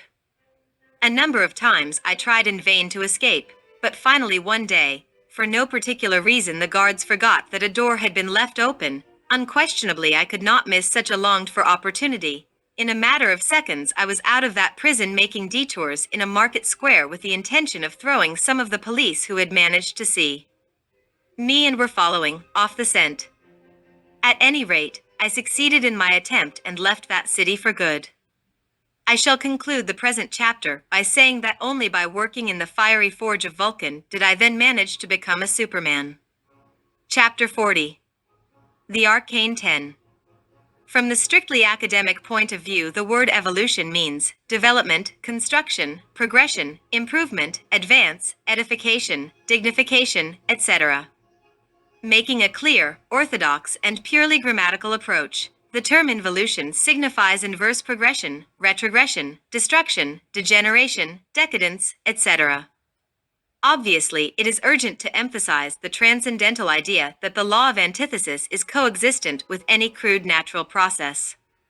This concept of content is absolutely, unimpeachable, unassailable, and irrefutable.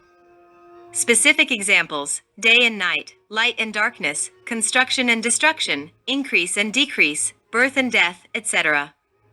The exclusion of any of these two aforementioned laws, evolution and involution, would give rise to static, quiescent, radical paralysis of natural mechanisms. To deny, then, any of these two decrees in fact signifies a fall into barbarism. There is evolution in the plant which germinates, develops, and grows.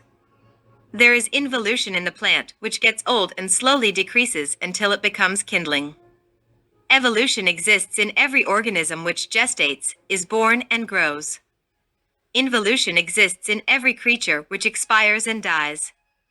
There is evolution in every cosmic oneness which emerges from chaos. There is involution in every planet in a state of consumption signaled to become a moon, a corpse.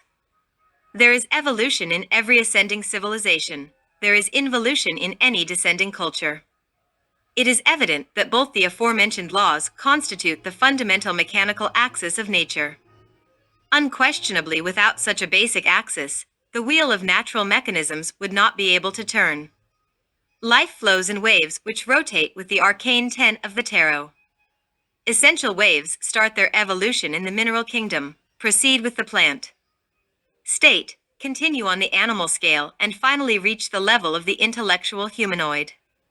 Life waves descend afterwards, involuting towards the interior of the planetary organism to go down through the animal and plant scales, returning down to the mineral kingdom. The wheel of samsara turns. On the right side, evoluting Anubis ascends. On the left, involuting Typhon descends. The condition of the intellectual humanoid state is excessively relative and circumstantial. We have been quite justly told that any of the humanoid periods always consist of 108 existences of both the evolutive and involutive type, more or less alternating. To clarify, to each rational humanoid cycle 108 lives are assigned, which keeps deep strict mathematical harmony with the number of beads which form the necklace of Buddha. After each humanoid epoch, and in accordance with the laws of time, space, and motion, the wheel of the arcane 10 of the tarot inevitably turns, and so it is manifestly clear that the involutive waves of life descend into the interior of the planetary organism only to reascend later on. The wheel of samsara turns 3,000 times. Understand that, to capture its profound significance is essential and cannot be postponed if we really long for the final liberation. To continue with the present chapter, it is necessary to attract the reader's attention with the objective of asserting the following. After the completion of the 3,000 periods of the Great Wheel, any kind of esoteric self-realization is impossible. In other words, it is necessary to declare the inescapable fact that every monad is mathematically assigned 3,000 cycles for its profound inner self-realization. It is without doubt that after the last turn of the wheel, the doors are closed. When this happens, the monad, the immortal spark, our real being, gathers up its essence and its principles to be definitively absorbed into the bosom of that which has no name, the Supreme Parabrahman. It is obvious that the failed monads who have not achieved mastery possess divine happiness, but do not have legitimate self-consciousness. They are only sparks of the great blaze, they cannot become flames. Those sparks can give no excuse, since the 3,000 turns of the wheel are always carried out through many cosmic days and in various universal scenarios which offer infinite possibilities. Above the wheel of the arcane 10 we see a sphinx adorned with a crown of 9 metal tips. Such an Egyptian figure obviously cannot be encountered either on the right or situated on the left of the great wheel. The crown speaks to us of the ninth sphere, of sex, of the esoteric work in Vulcan's fiery forge. Ostensible, this hieratic image is very remote from the evolutive and involutive laws, which are represented on the right and left sides of the wheel, and indicate to us the path of the revolution of the consciousness, real initiatory wisdom. Only by entering onto the path of inner rebellion, only by separating from evolutive and involutive paths of the wheel of samsara can we become genuine and true, real men. Intransigent exclusion of the doctrine of the transmigration of souls as taught by Krishna, the great Hindu avatar, imprisons us in the dogma of evolution. In matters of esotericism, Orientalism, occultism, etc., scholars have full freedom to write whatever they please. However, they should not forget the golden book, the standard measure, the tarot. No one can with impunity violate the laws of the tarot without getting what they deserve. Remember that the law of Katansia, the superior karma, exists. There is responsibility in words. The dogma of evolution breaks the cosmic laws of the arcane 10 of the tarot, violates the desiderata of the golden book, leads many people into error. Obviously, every erudite occultist, all esoterists, must always call on the standard measures, the tarot, if they do not want to fall into the absurd. Inverential peace. Samael Aun Weor.